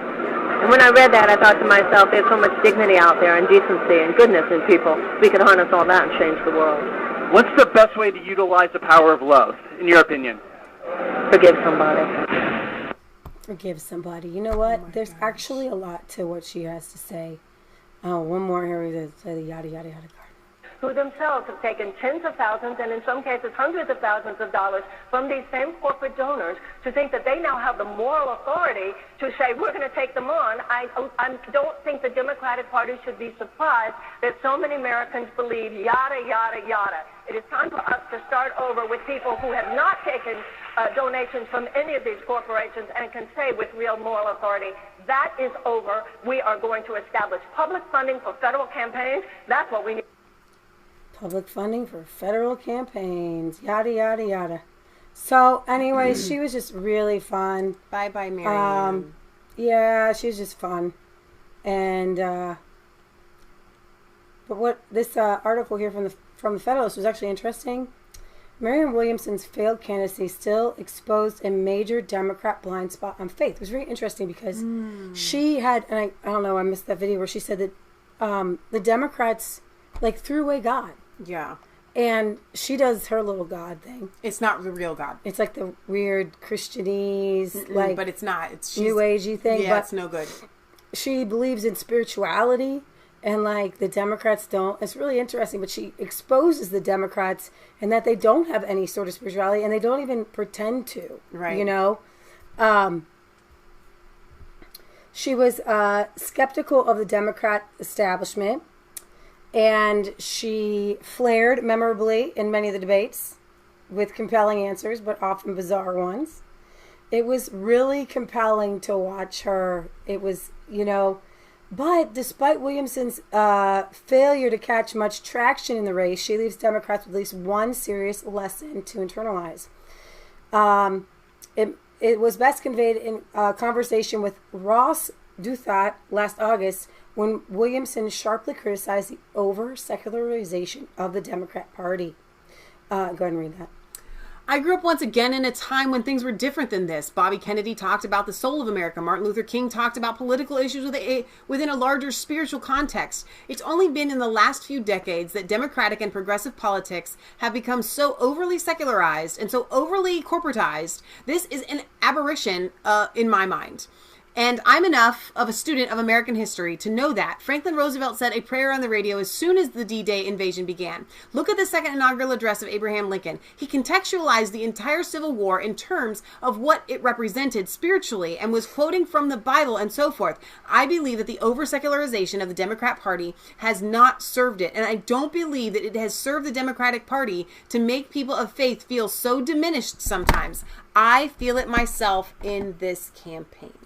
So she had a lot of she had some good moments. And so that's kind of another reason why I thought she was kind of funny, cute to watch. So bye-bye, Marianne. You will be surely missed. I don't think you saw this, Michelle, but Joaquin Phillips, during the same Golden Globes, went up to the stage and was like, guys, I don't really know how I'm going to be received, but could we just maybe not fly private jets here and back so he can kind of save the planet a little bit? He's trying to be he literally just played the Joker, the most evil character on the face of the planet. So he's totally an actor, trying to play all soy boy or whatever. So he goes with a bunch of other actors, Jane Fonda, who were some of the other people there. At Washington, I think it was today or yesterday, to protest climate change. He supposedly was detained by police, arrested, yada, yada, yada. Why would he be arrested? Because he wouldn't leave when they asked him to leave. The Daily Mail's ads are just atrocious. I thought I already had it up, but they know I'm re-bringing it up. So here come your ads again.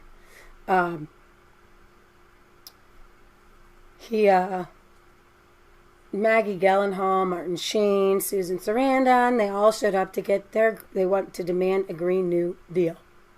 He was detained by police for refusing to disperse from around the, I guess it was the Capitol building. It was Friday's rally, was one of the largest since Fonda launched the weekly fire drill protest back in November. So here's the deal. Jane Fonda, you ruined it for yourself. No one will ever take you seriously or listen to you again. Okay, that's number one. Wait, I have a joke. Okay. So Michelle we're trying to get my phone to take some better pictures. Oh, so Michelle found my some. Gosh, where is your phone? No, don't worry. Some hidden little apps you can take your picture and make your face thinner and your eyes bigger. And it looks like a real picture. And my whole thought was, so normal people can take pictures looking like they have plastic surgery, but like that. She is the selfie picture, but with surgery. It doesn't even look good, though. But then also, when I think about Maggie Gyllenhaal, she's nasty. Oh, she's a disgusting female. She makes me ashamed to be a female. She's disgusting. If you watch her videos, if you hear the things that she says, she's just vile. She's not a good person. So the fact that these are the people that they can get to come for their little protest thing, I'm like, what? I want to play for you his 1 minute thing on his apology for taking an airplane there, and then what he's doing to fight climate change. Hi. Thank you, Jane, for organizing this and inviting me. Thank you all Sometimes for being it just here. clicks and does something better. Prepared. No, I tried. People have spoken so intelligently and eloquently, but something I think isn't oftentimes talked about in the environmental movement or in the conversation about climate change is that the meat and dairy industry is the third leading cause of climate change. And I think sometimes we wonder what can we do in this fight against climate change. And there's something that you can do today, right now, and tomorrow by making a choice about what you consume. And I think that it's something that is doable. I struggle so much with what I can do at times. There are things that I can't avoid. I flew a plane out here today, or last night rather, but one thing that I can do is change my eating habits. And so I just want to urge all of you to join me in that, and you as well, Jane. And thank you so much for this opportunity. So go ahead. He's not wrong.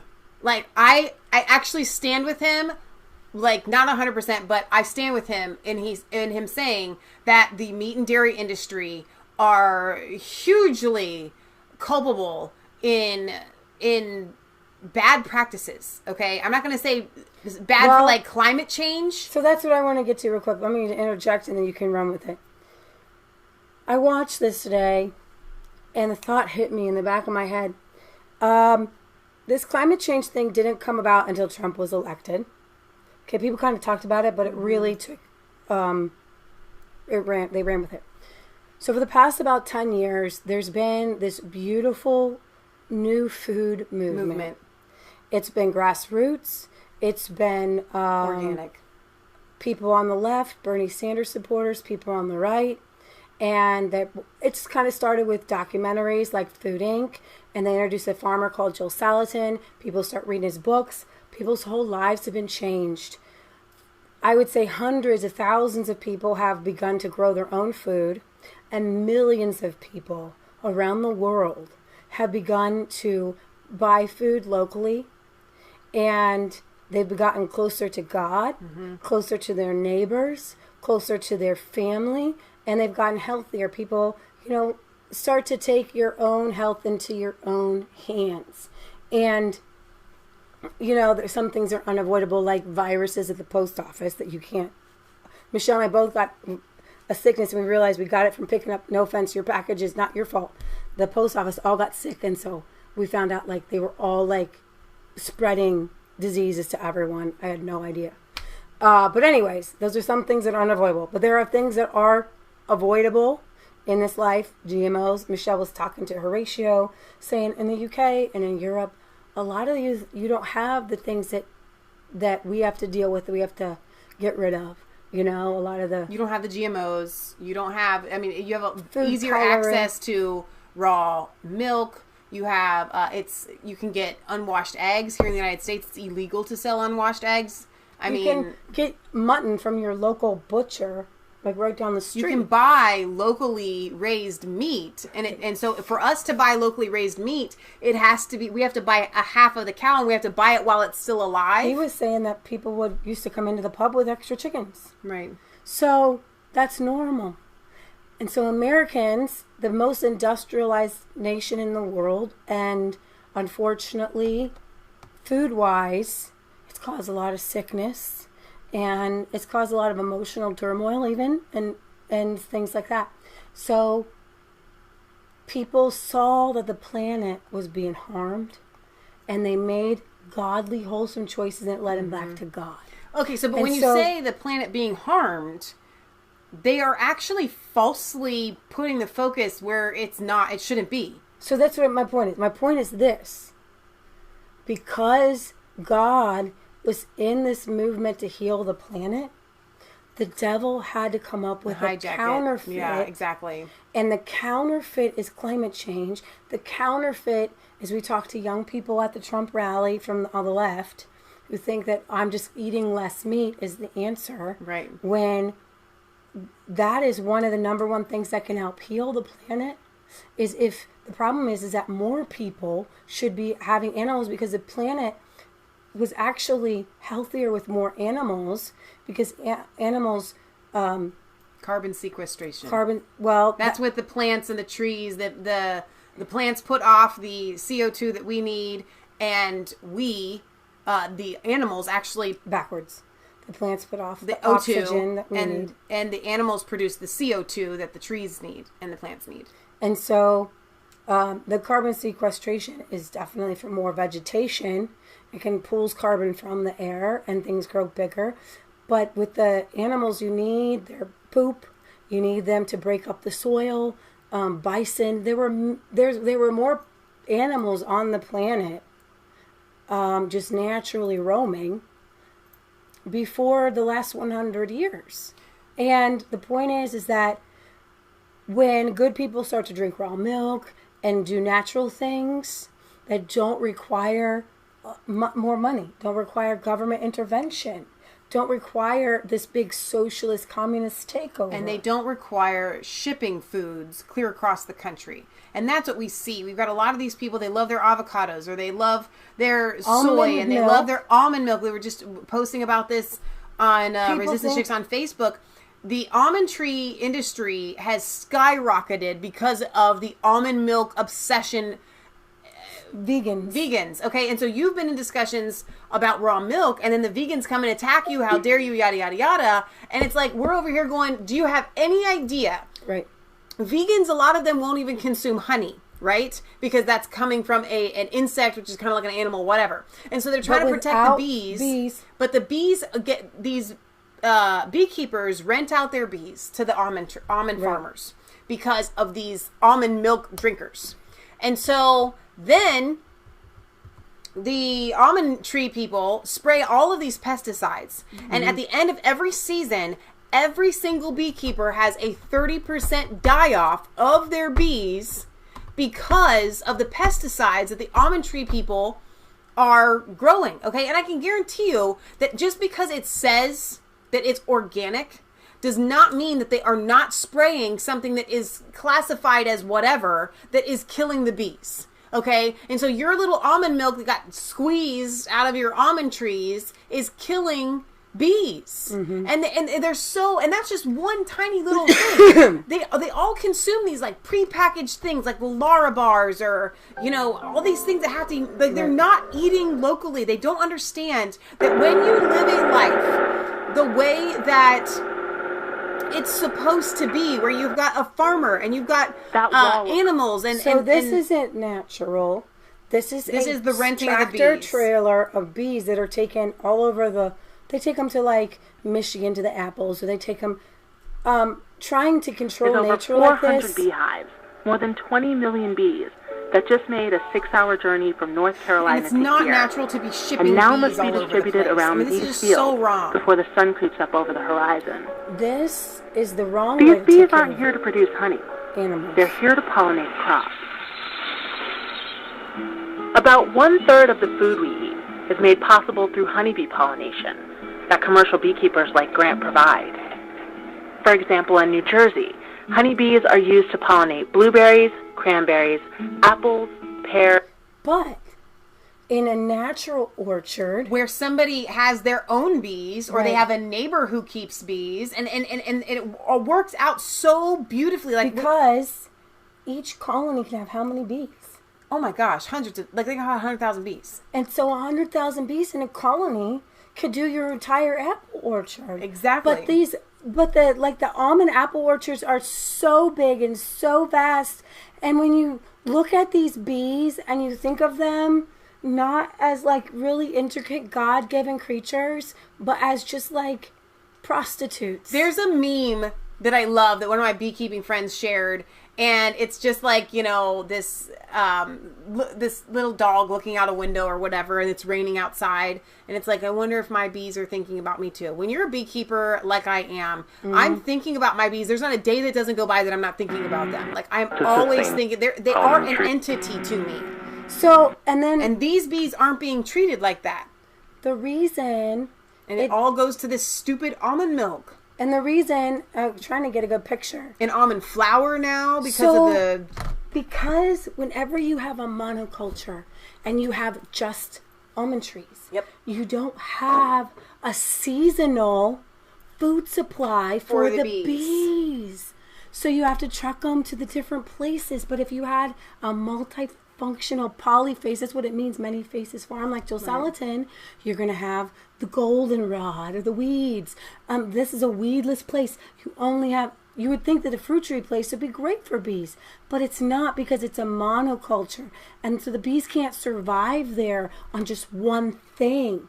And so bees survive with meadows, with flowers that come in and out of season, with gardens. Regular trees that you don't even think about. The tulip poplar. Trees, yeah. They get resin from the trees and they create propolis, which is essential to their colonies. We could talk about bees all day long. But the point is that we need to... the guy was not wrong. Joaquin Phoenix was not wrong when he said that the meat and the dairy industry is doing bad things to our planet. Mm-hmm. So it's not a climate change thing. The climate is just going to change. Yeah. But we are stripping our soil.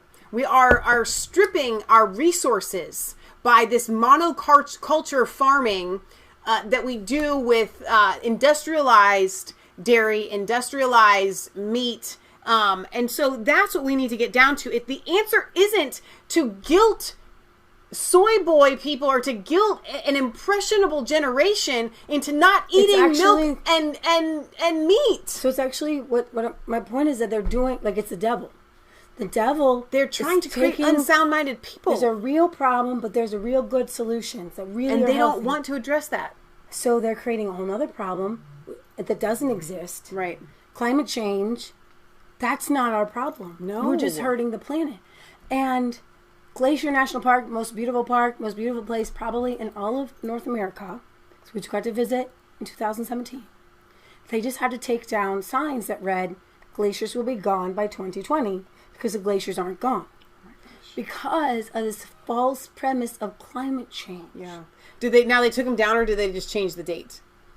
Kick the can down 10 years. AOC says we'll be gone in 12 years. Some signs were already removed last year when it became clear that the prediction wasn't going to unfold. The park must update all signs around the park stating all glaciers will be melted by 2020. In the late 90s and early 2000s, scientists predicted that man-made global warming would cause melting glaciers. Okay, so there's two different things that we can address here. We can address the falsehood of the climate change crisis, and then we can address the validity of eating meat and dairy the way that it's done right now is not good for our planet, and it's not good for us. Right. It's better to get a local farmer or to do it yourself and to have this beautiful... So on our farm, we have...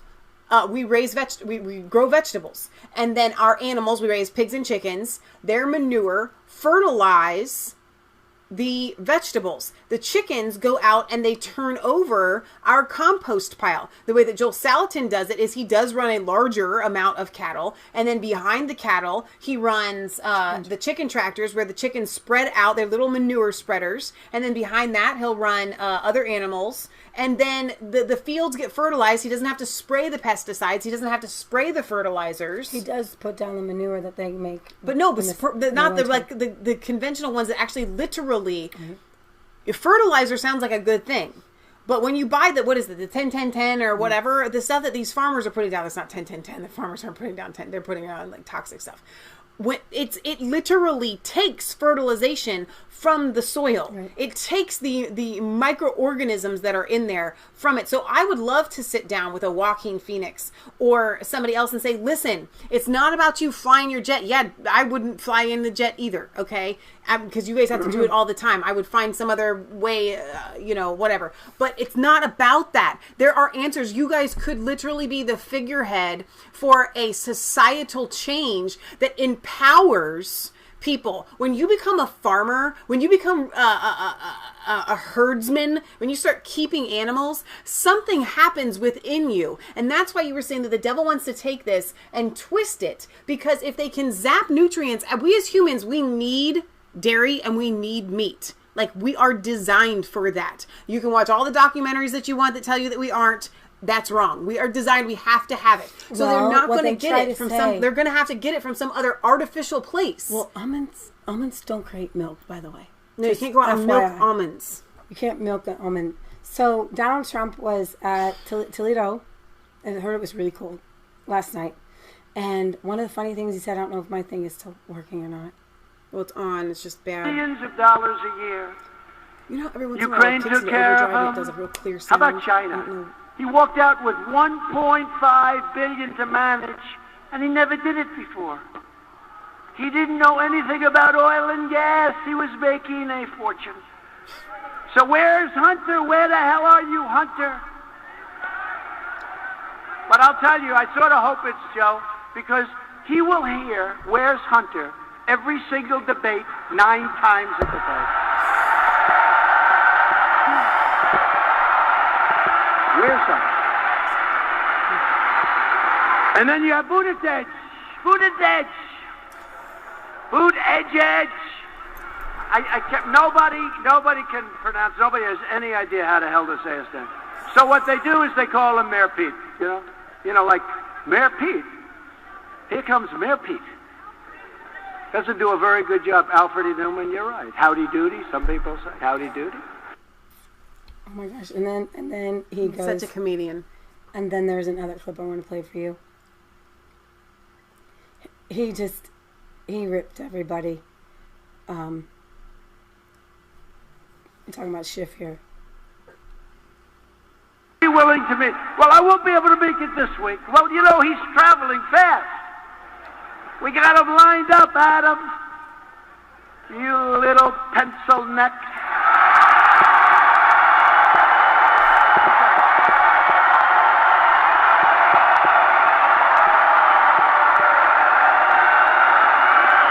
Nine inches.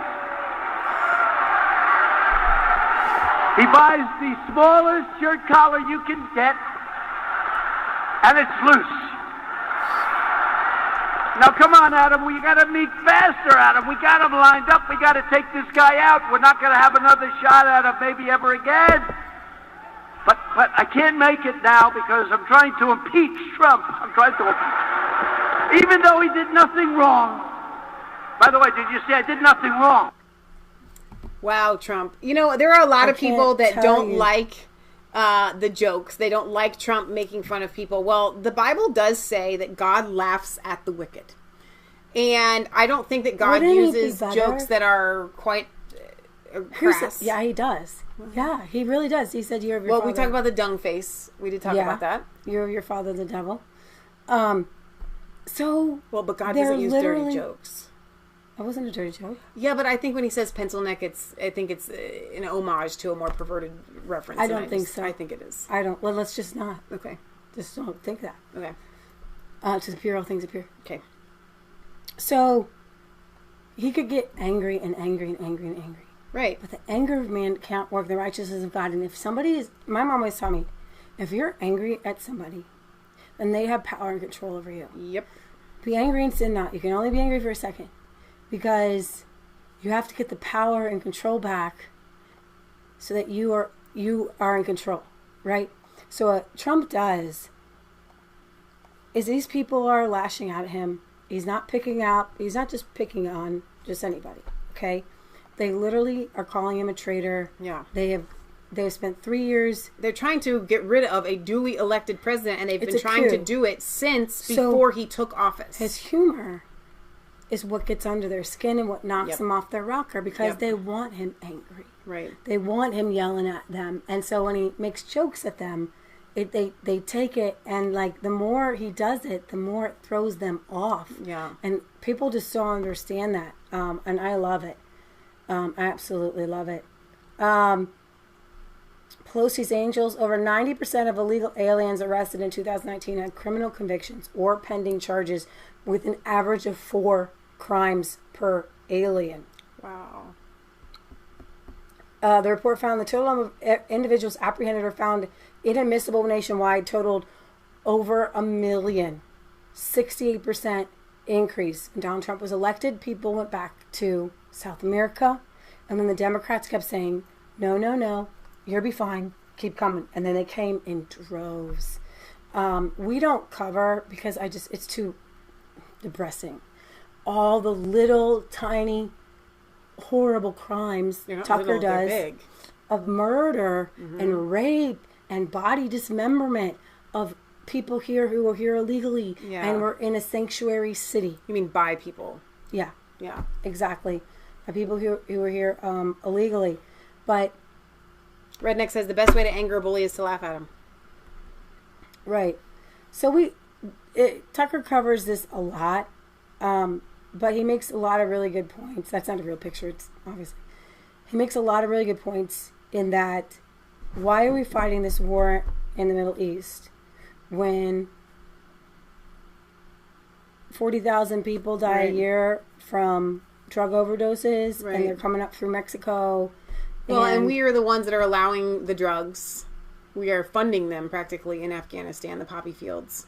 Well, there's some drugs there, but then, you know, the Mexican drug cartels are making their own. There's tons of documentaries on Mexican drug cartels. We saw. Well, most of the opioids come from Afghanistan, like a lot of them. Well, 90% of the world's opium is made, but it has to be manufactured. Exactly. In Mexico. All right, so I could go on and on about that. Patriot Gallery has a video that she's really zoned in on the Virginia gun rights. So I want you to check that out. The governor really wants to just tread on gun rights.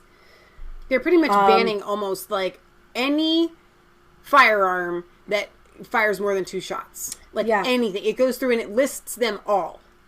So many counties are trying to become preemptive sanctuary city gun counties. The left, they should have known it would come back to bite them. We were talking about that with friends of ours. It hasn't been passed yet, right? And Patriot Gallery was saying that they were talking about an InfoWars. There's supposedly going to be a big rally in Richmond, but she and other people were saying, don't go. Go to a county where you know that the sheriff is actually pro Second Amendment, because they could start something like they did with Charlottesville. Exactly. And the police stand down, and then everybody's pointing guns, and it just gets out of hand, right? Well, they want to... So we talk about World War III.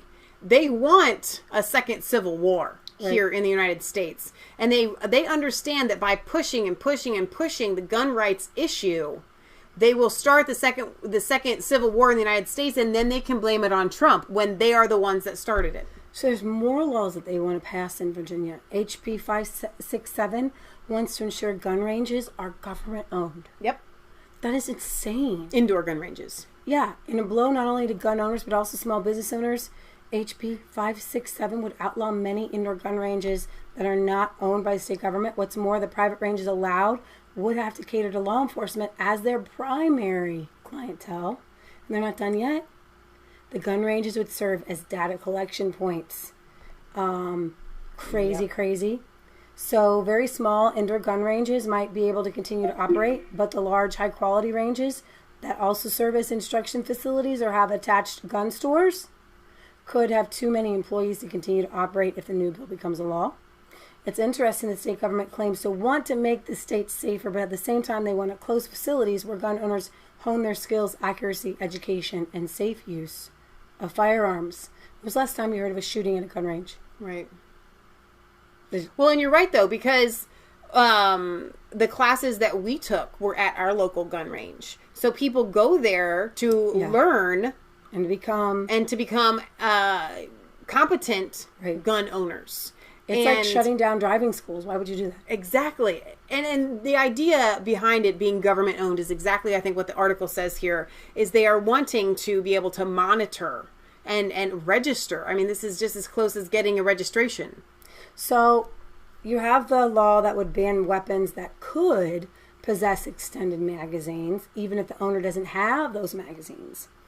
HB 318 would send anyone in possession of ammunition to prison for a currently undetermined amount of time, which is absolutely crazy. If any person knowingly possesses stun weapon as defined in this section, knife, except a pocket knife having a folding metal blade of less than 3 inches, weapon, including weapon of like of any kind designated, blah, blah, blah, upon the property of any public, private, or religious elementary, middle, public, private, it's like anywhere, or religious elementary, middle, or high school, including buildings and grounds, any portion, blah, blah, blah. It's actually crazy. There are a few exceptions that would allow law enforcement officers, former law enforcement officers, and concealed carry permit holders, registered, or those who use knives and metal blades in their trades, to have their unloaded weapons locked securely in their trunk while they are in traffic circles or parking lots. However, a regular person who happens to have an extra cartridge floating around the bottom of your purse, who doesn't, could potentially be a felon. A felon. So what they're trying to do is turn us into like the UK. So, yeah. And this is another part. He has increased the detention budget. He really, this is like crazy. Governor Northam is going to be specifically funding gun control efforts with an additional $250,000 in the newly proposed state budget to remove firearms from persons with substantial risk, prohibit the sale, possession, and transport of firearms, trigger activators and silencers, increase penalty for allowing. Now, this one bothers me a lot.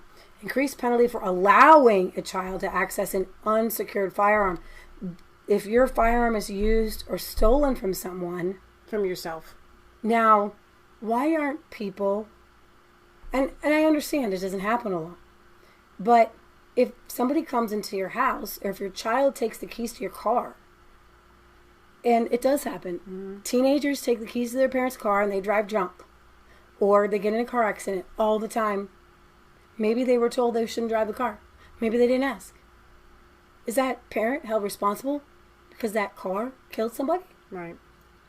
Are you held responsible if somebody does something with your equipment?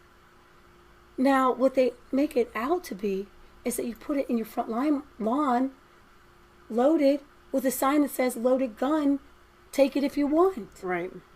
If it's in your house, accidents happen. Kids shouldn't get into things. But they want to make it so that if your guns aren't locked and I know a lot of people believe you should have to have your guns locked in a safe, but then people, what they don't tell you is that, hey, when the intruder's coming, how am I supposed to get to the keys to the safe? And then, how we've heard a lot of times, and maybe we haven't played enough, of kids who did get a hold of their parents' gun and they shot an intruder and saved the life of a sibling or even their parents. Right. So, it's like, I don't have any kids, but I'm in a conundrum because Ohio doesn't have that law yet that I would be responsible. But if I did lock all of our weapons in a gun safe, then what if something happens to me and my child needs to access that gun? I'm going to give my kid away. I'm going to tell them how to get into it. So, and that's a really good point. At a certain age, right, when they're responsible and they're trained, I want them to be able to defend themselves. And it's a sad thing because we have people who don't, properly trained people are safer, and they make things out to be, like my mom always said, when you get in a car, you're driving a weapon. You can kill somebody. And that's the way I know about a gun, and kids need to know, but we use weapons and we use guns and they need to be used properly. So this article does hit on what I was going to say next, and that is that 91% of the state is against this. Okay? And so your representatives are supposed to represent you. Right. And when they do not do that, you're going to see these sanctuary cities, like all of Virginia is going to be one sanctuary city defying its own just the governor, right? And obviously it has to pass the House. But still, I mean, some of the ways. Tazewell County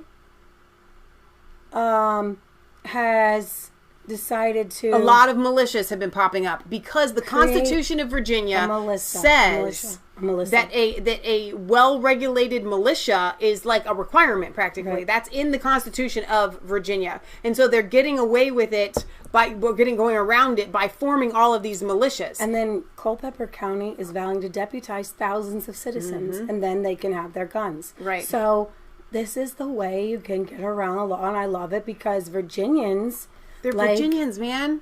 You don't understand the way that I wish we had a map here. What is this map here? Red. Where is Washington, D.C.? Like, it's like over here somewhere, okay? But it kind of touches Virginia, right? You can literally take a subway like a 15-minute subway drive from Washington, D.C. into Virginia. And so I think that it's those people that are the ones that are making the decisions Right. for all of the rest of Virginia. So these first months in 2020 are going to be seeing, Ralph Northam said these are going to be exciting months. You'll see there are a lot of Democrats in Virginia, even though the Democrats have the House in Virginia, and that's what they're hoping and banking on. Right. I don't think that it's going to pass because these Democrats are good in the state houses. Mm-hmm. They're still more normal and statewide. Yeah. You Patriot know? Gallery. I was just gonna say I think it's snipers. They're the buildings around where they have that meeting in Richmond. There are gonna be snipers on the roof, and it just takes one to get it started. The gun rally. Yeah. Now, and Alex Jones says he's going to be there. Right. I'm just saying people should use wisdom, and what we need to do is we need to find the UN Agenda 20 and Agenda 30 and all these little places that have their little agendas, and take that to your commissioner or your sheriff and say these people are conspiring with another government to overthrow our government. Right. And you need to start convicting, the people need to start convicting their congressmen and state and the governor, state senators, and the Supreme Court even. I mean, we need to start being more on the offensive as a people and finding out all the documentation you need. And if their laws are passed according to Agenda 21 or Agenda 30 and all these little secret societies, then you have to say this is proof that they are conspiring with another organization or even another country like Merkel and the EU. We know that's all Nazis, and they're all from Brussels. They're all trying to run the country, run the world, and be globalists and overthrow our country. But most importantly, people need to know the gospel of Jesus Christ, because all your rights come from God. And if you don't meditate on the gospel of Jesus Christ, you cannot defend yourself, because the gospel is what gives you your rights. And so that's why for a month now, the Lord's been laying on us the gospel of Jesus Christ, the gospel of Jesus Christ. This country was founded not on religionists, not on Christians, but on the gospel of Jesus Christ. That all men are created equal by God and given unalienable rights from God. And you have to know this in order to defend yourself. A gun isn't defending you. Right. The gospel was defending you. And then if somebody attacks you because you have preached the gospel, then you use the gun to defend yourself. But first you have to preach the gospel and stand your ground and say, my rights come from God. And you have to know that deep within yourself. Because you can't just say, I've got a Second Amendment rights. Because you're not, so what? Communists might have Second Amendment rights. Socialists. If you have Second Amendment right, you have to prove it comes from God. Right. Any right that you have to prove that it comes from God. So here's the deal. Why is this important? Because Patriot Gallery did a show the other day that I highly encourage you guys to watch, and there was a lot of things that were covered in this about this. But the caller that called into Alex Jones, they weren't really taking him seriously, because he's like, dude, my dad's like moving. And they were kind of like, well, yeah, just move. No, that's the most ridiculous thing ever. You have to stand your ground. Farming land in Virginia. If everybody just leaves. Farming land in Virginia. Virginia is so beautiful. He said his family's been there since the 1700s. You need to make a stand for Virginia. I've been there. Polyface Farm is in Virginia. Yeah. It's one of the most beautiful states that we have. If everybody just leaves Virginia, I mean, are you serious? Like, that is not the answer. We'll just move. Yeah. That comes from the mindset of people that don't have an appeal to heaven attitude. They don't have they're literally, they've reached the end. They're up against the wall and they're just like, well, I should just give up. We're surrendering here. And so that's what Alex Jones and whoever the other guy was on there that he had on there. That's the attitude that they have. Okay, you guys, I'm gonna bring up your comments, because I need to start reading more of these comments, because you guys are really making so many good comments, and especially this show. So I'm just going to go through over these. I know we're going to kind of go over some of our show. Hilton says, go ahead. We used to buy a whole lamb from the local farmer, cheap too. And then Dale says, I think the government requires washed eggs. Now, somebody earlier had asked who would want unwashed eggs. Well, the idea behind getting unwashed eggs is it's actually safer. And they're clean. They're not dirty. They're not dirty. When a chicken lays an egg, it comes with a protective coating, and it keeps that egg impermeable to outside. That's why an egg has to be refrigerated after it's washed. So the egg doesn't have to be refrigerated. You get more bacteria in it after it just totally exposes. It takes consider a force field. It takes the force field off of the egg, and now you just have this egg that is open because it's been washed to anything nasty that can get in there. Read this one. Love Liz says, if you haven't seen the documentary Littlest Big Farm, please do so. It's about a California couple who start a farm based on traditional farming practices. It's wonderful. Yeah. Let's see. I want to read a couple more. No almond milk or soy milk. Says Redneck. Mom says, I just had 2 unwashed eggs today. Fried eggs and fried sliced potatoes. That sounds yummy. Britt Boston says, Mr. Mikey, chicken poop is great for getting saltpeter used in manufacture of gunpowder. Yeah. Yeah. Salt pepper. Saltpeter. I'm going to say, Jim West says, sensible dairy and cattle farming is great, and normal mass production and fake food replacements are terrible. Redneck says, my mom gave me a jar of farm-grown clover honey for Christmas. Well, that's an incredible gift from your mother. Let's see. Mr. Mikey says, new study shows that tall hemp plants help beat populations. And that's true. I'm not for the CBD, but hemp is actually good, and our founding fathers were into hemp. Let's see. Almond milk effectively becomes mass production food factory stuff, says Jim. Okay. Britt Bod says, I grew up in an apple orchard. I was fortunate. I had the opportunity to eat loads of various old English apples that we can no longer get in the UK. But I'll tell you another thing about the apples is that now the nutrients that you probably had in an apple 40 years ago, however many years ago, is not the same nutrients. You have to eat 3, 4, 10, 20, 40 times the amount of apples to get the same amount of nutrients that you could get in one. And that comes from the depletion of the soil from factory farming practices. What Jim says. I ate some real honeycomb the other day. Felt like a bear. It'll get stuck in your teeth too. Let's see. Redneck says, Jim, we used to chew on pieces of honeycomb as kids because it kind of becomes like chewing gum. Jim West says, same as oil erosion from heavy agriculture is a problem coming up. Redneck says, just like a piece of chewing gum, just like what I said. Waxy chewing gum, but good. You guys, so neat. And these are just the comments from YouTube. We're actually streaming live on Periscope. There have been a lot of good comments there and on Facebook. Stuart the Brit says, Greenland and Iceland have reported more snow and ice than recorded history ever. Oops. That's a play on the global warming. And then Adeline's right Adeline says they went through a hard cooling period in the 1800s. We are now going to go into the same thing. It's going to be bad cold. Oh, this is my Jim West says farms should be well mixed. Farms producing just one thing are unnatural. I agree with that 100%. Donna Terry says China has a dog meat industry. That's so fun. Let's see.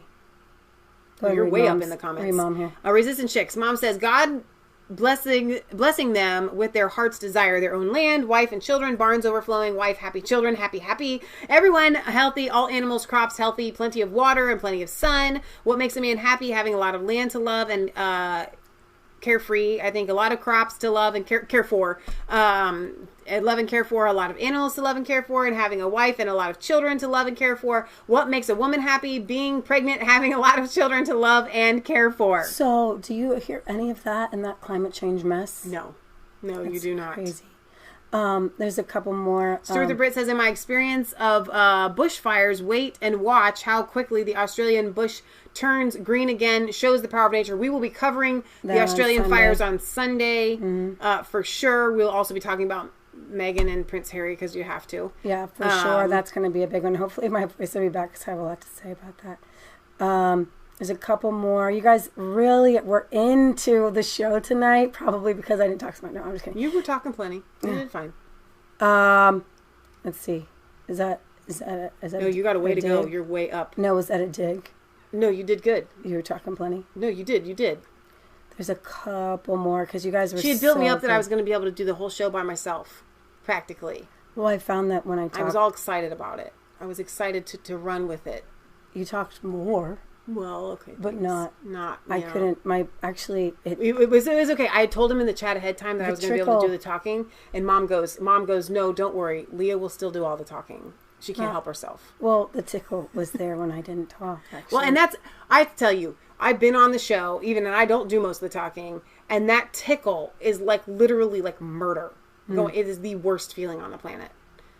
So somebody had said, for one day, I wish we could have guns in the UK. So I thought that was really funny. Last but not least, we watched an ABC documentary, and we'll let you just kind of, I don't know where they're going to see it. Has anybody got it up on YouTube? ABC, I'm sure, did an Epstein documentary, but maybe just go What you mean is you're sure that they put it out for people to see, because obviously they did it. We watched it.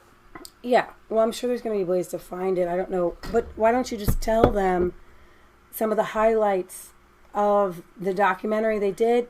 Tell them what they did. And they went ahead and put it out there. They redid the whole thing. Oh my gosh, yeah. Well, I kind of felt really bad for the newscaster that was on the hot mic with Project Veritas. That's what we're talking about. She was caught saying, listen, I had all of this stuff. I had the interviews. I had Ghislaine Maxwell. I had Clinton. I had Prince Andrew. I had it all. And they told me to sit on the story. And survivors, these women.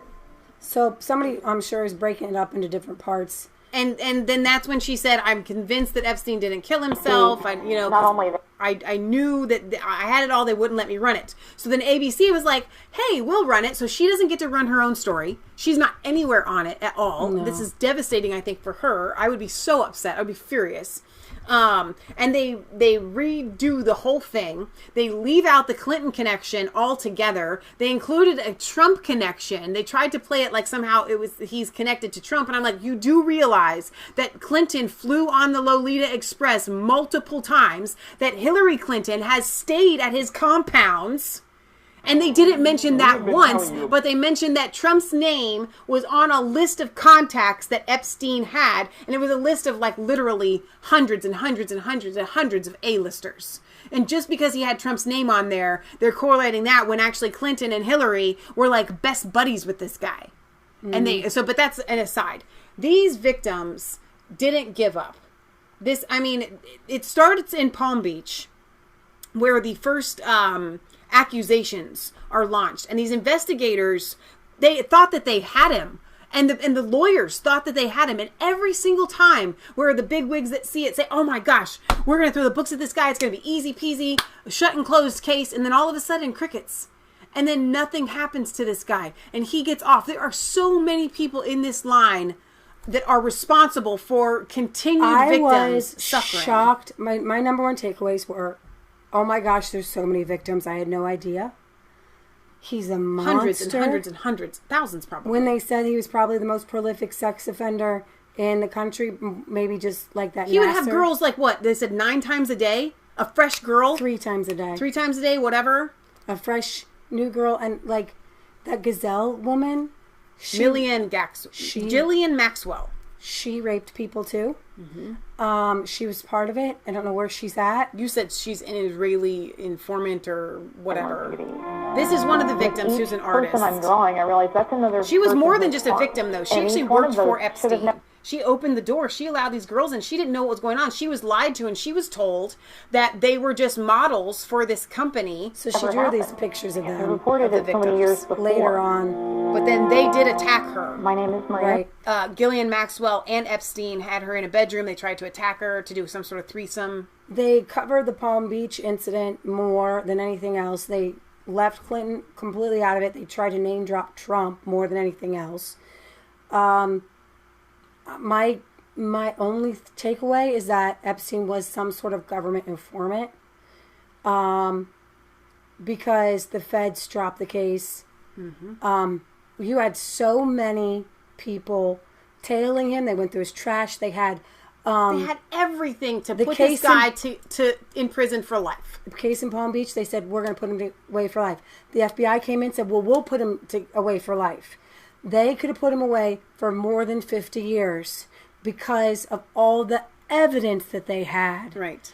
And I think proof in the pudding is the fact that in 2019, even after he had been given this agreement that anybody that was associated with him would never be prosecuted, and he was just like, he was literally given like 18 months, slap on the wrist, didn't really have to serve it, got off on work freedoms and stuff like that. Even after all that, after the federal government, the FBI is protecting this guy out to the wazoo, he still gets arrested in 2019. Why? Because he was continuing the same acts. Now, actually, he was arrested because a group of girls got an attorney, and they kept suing to get, because victims have rights to be able to, and a judge said, and so they had all these depositions where he had to be talked to, and then it eventually obviously gets killed. So here's the piece of information that I want to give you, because you don't have to watch this documentary, okay? But this is something that we learned, Leah and I realized while watching it last night, that I think will help shed some light on this, and I hope that the left will wake up to this. He was not and I'm not saying that it's better, okay, to be this, but there are men that find 13, 14, 15, 16, 17-year-old girls, and they groom them, and they make those little girls fall in love with them, and then they create this pedophilic sex partner. I'm not saying that that's better. That is not what he did, okay? He had a fetish for terrorizing little girls. So he was not trying to create relationships and because that's the way that they always made it out to be, that Epstein had these parties and he would share these girls with, whatever. His biggest fetish was to have a fresh little girl brought into the room to give him a physical body massage. That's what they thought. They were coming in they were going to get $200. They were told ahead of time they had to take off their shirt and their shorts, and that would be it, because he just likes to look. And they walk in there, and then he's naked, and he's masturbating, and he's touching, and he's feeling, and he's doing all this stuff. No more. And what the victims had said was, I am 1,000% convinced that he knew that I was terrified. And that's what he wanted. He wanted that rape type, fresh, this girl that's never been in any kind of situation. He didn't want the dirty girls. He didn't want the young, dirty girls that would just do things with men. Okay, he did have those, but his biggest fetish was on preying on these little girls and watching the deer in headlight looks and the fear that overtook them. That's what he did. And one of the girls had said, you could tell when he walked into the room that he had this Cheshire cat look on his face, this grin that said he knew that what he was about to do was so wrong. And I think it's that's so violent. That's the so biggest sick. takeaway that makes him even the biggest monster in the world, is that his fetish was not sex. Right. It was terrifying little girls and destroying the lives of little girls, stealing the innocence. That was his fetish. His fetish was terrifying little girls, and stealing their innocence. It's like he was like his own living horror movie. Right. But we're not Alex Jones. We don't need to be so detailed. Sorry. You're going to have to I curb what you're saying. But also, people need to realize since the 1960s, our government has been corrupt. Mm-hmm. I mean, they passed abortion laws, which is totally corrupt. They said that if somebody comes on your house, in your home, to rob you and they get hurt, they can sue you and take your house. Right. Our government has been corrupt for a long, long time. That's why we need the gospel. Because the gospel establishes rights that come from God. I'm going to get to that. And they can't be twisted. Yeah, I'm going to get to that in just a second. I didn't think we'd go this long. But yeah, I do have to my last piece of news is this. The surveillance video of Epstein's jail cell is officially lost. That's right. Her blood and his blood both found in her house. No, that's not it. That's not it. That's what it says. Is what this video is, but well, it's a long video. Yeah, here we go. Wrong camera. No video. Let's see. Now the news overnight is apparently. Remember, there was no video apparently of the cell the night. In question, the first suicide attempt, and then they said, "Oh, we found it. Never mind." Then yesterday we discovered that apparently the video that they saved is from the wrong camera. Yeah, that is there was a hold put on the video at the time that there was the questionable suicide attempt because the cellmate says he tried to commit suicide, but he told lawyers, Epstein, that he was assaulted By his roommate. presumably by the cellmate. Yeah. And then the lawyer, his lawyer, the police officer, the roommate's lawyer, put a hold on the videotape. They wanted to see what the video was. They were supposed to have saved that video from the first incident. Did anybody else come into the room? And they told the judge they didn't have it. Then they said they did have it. And now it's like a terrible way to run a prison.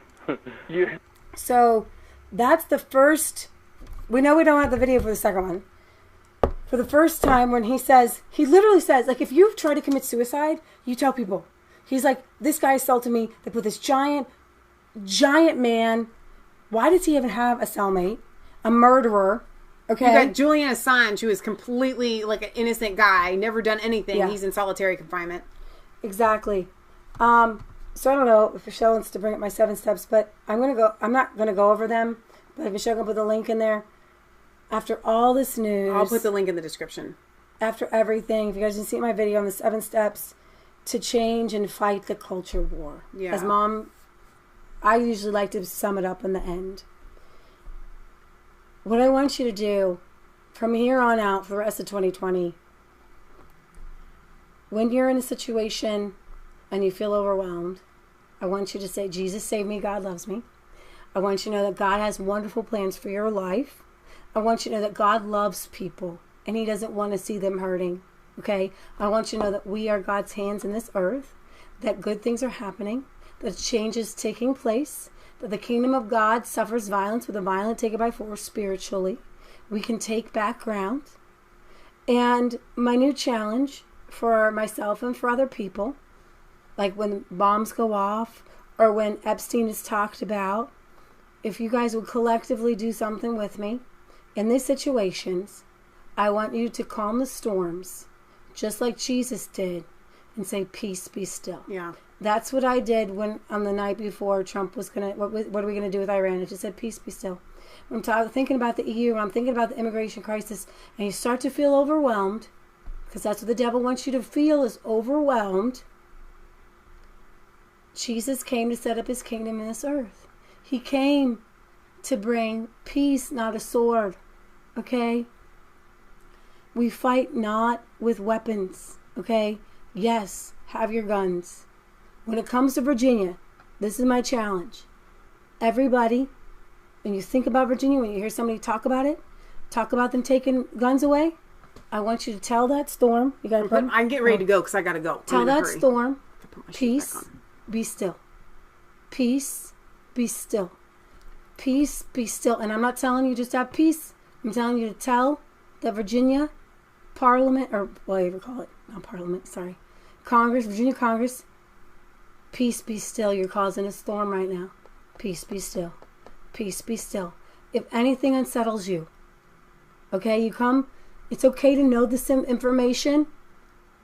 And I'm challenging my mom, Patriot Gallery, when you come up with this information, peace, be still. Peace, be still. Peace, be still, because we got to get on the winning side. All right, guys. We love you. God loves you. God bless. Remember, it's not just a conspiracy theory if it's actually the truth. We will be live this Sunday at 1 p.m. Eastern Standard Time for our European UK World News.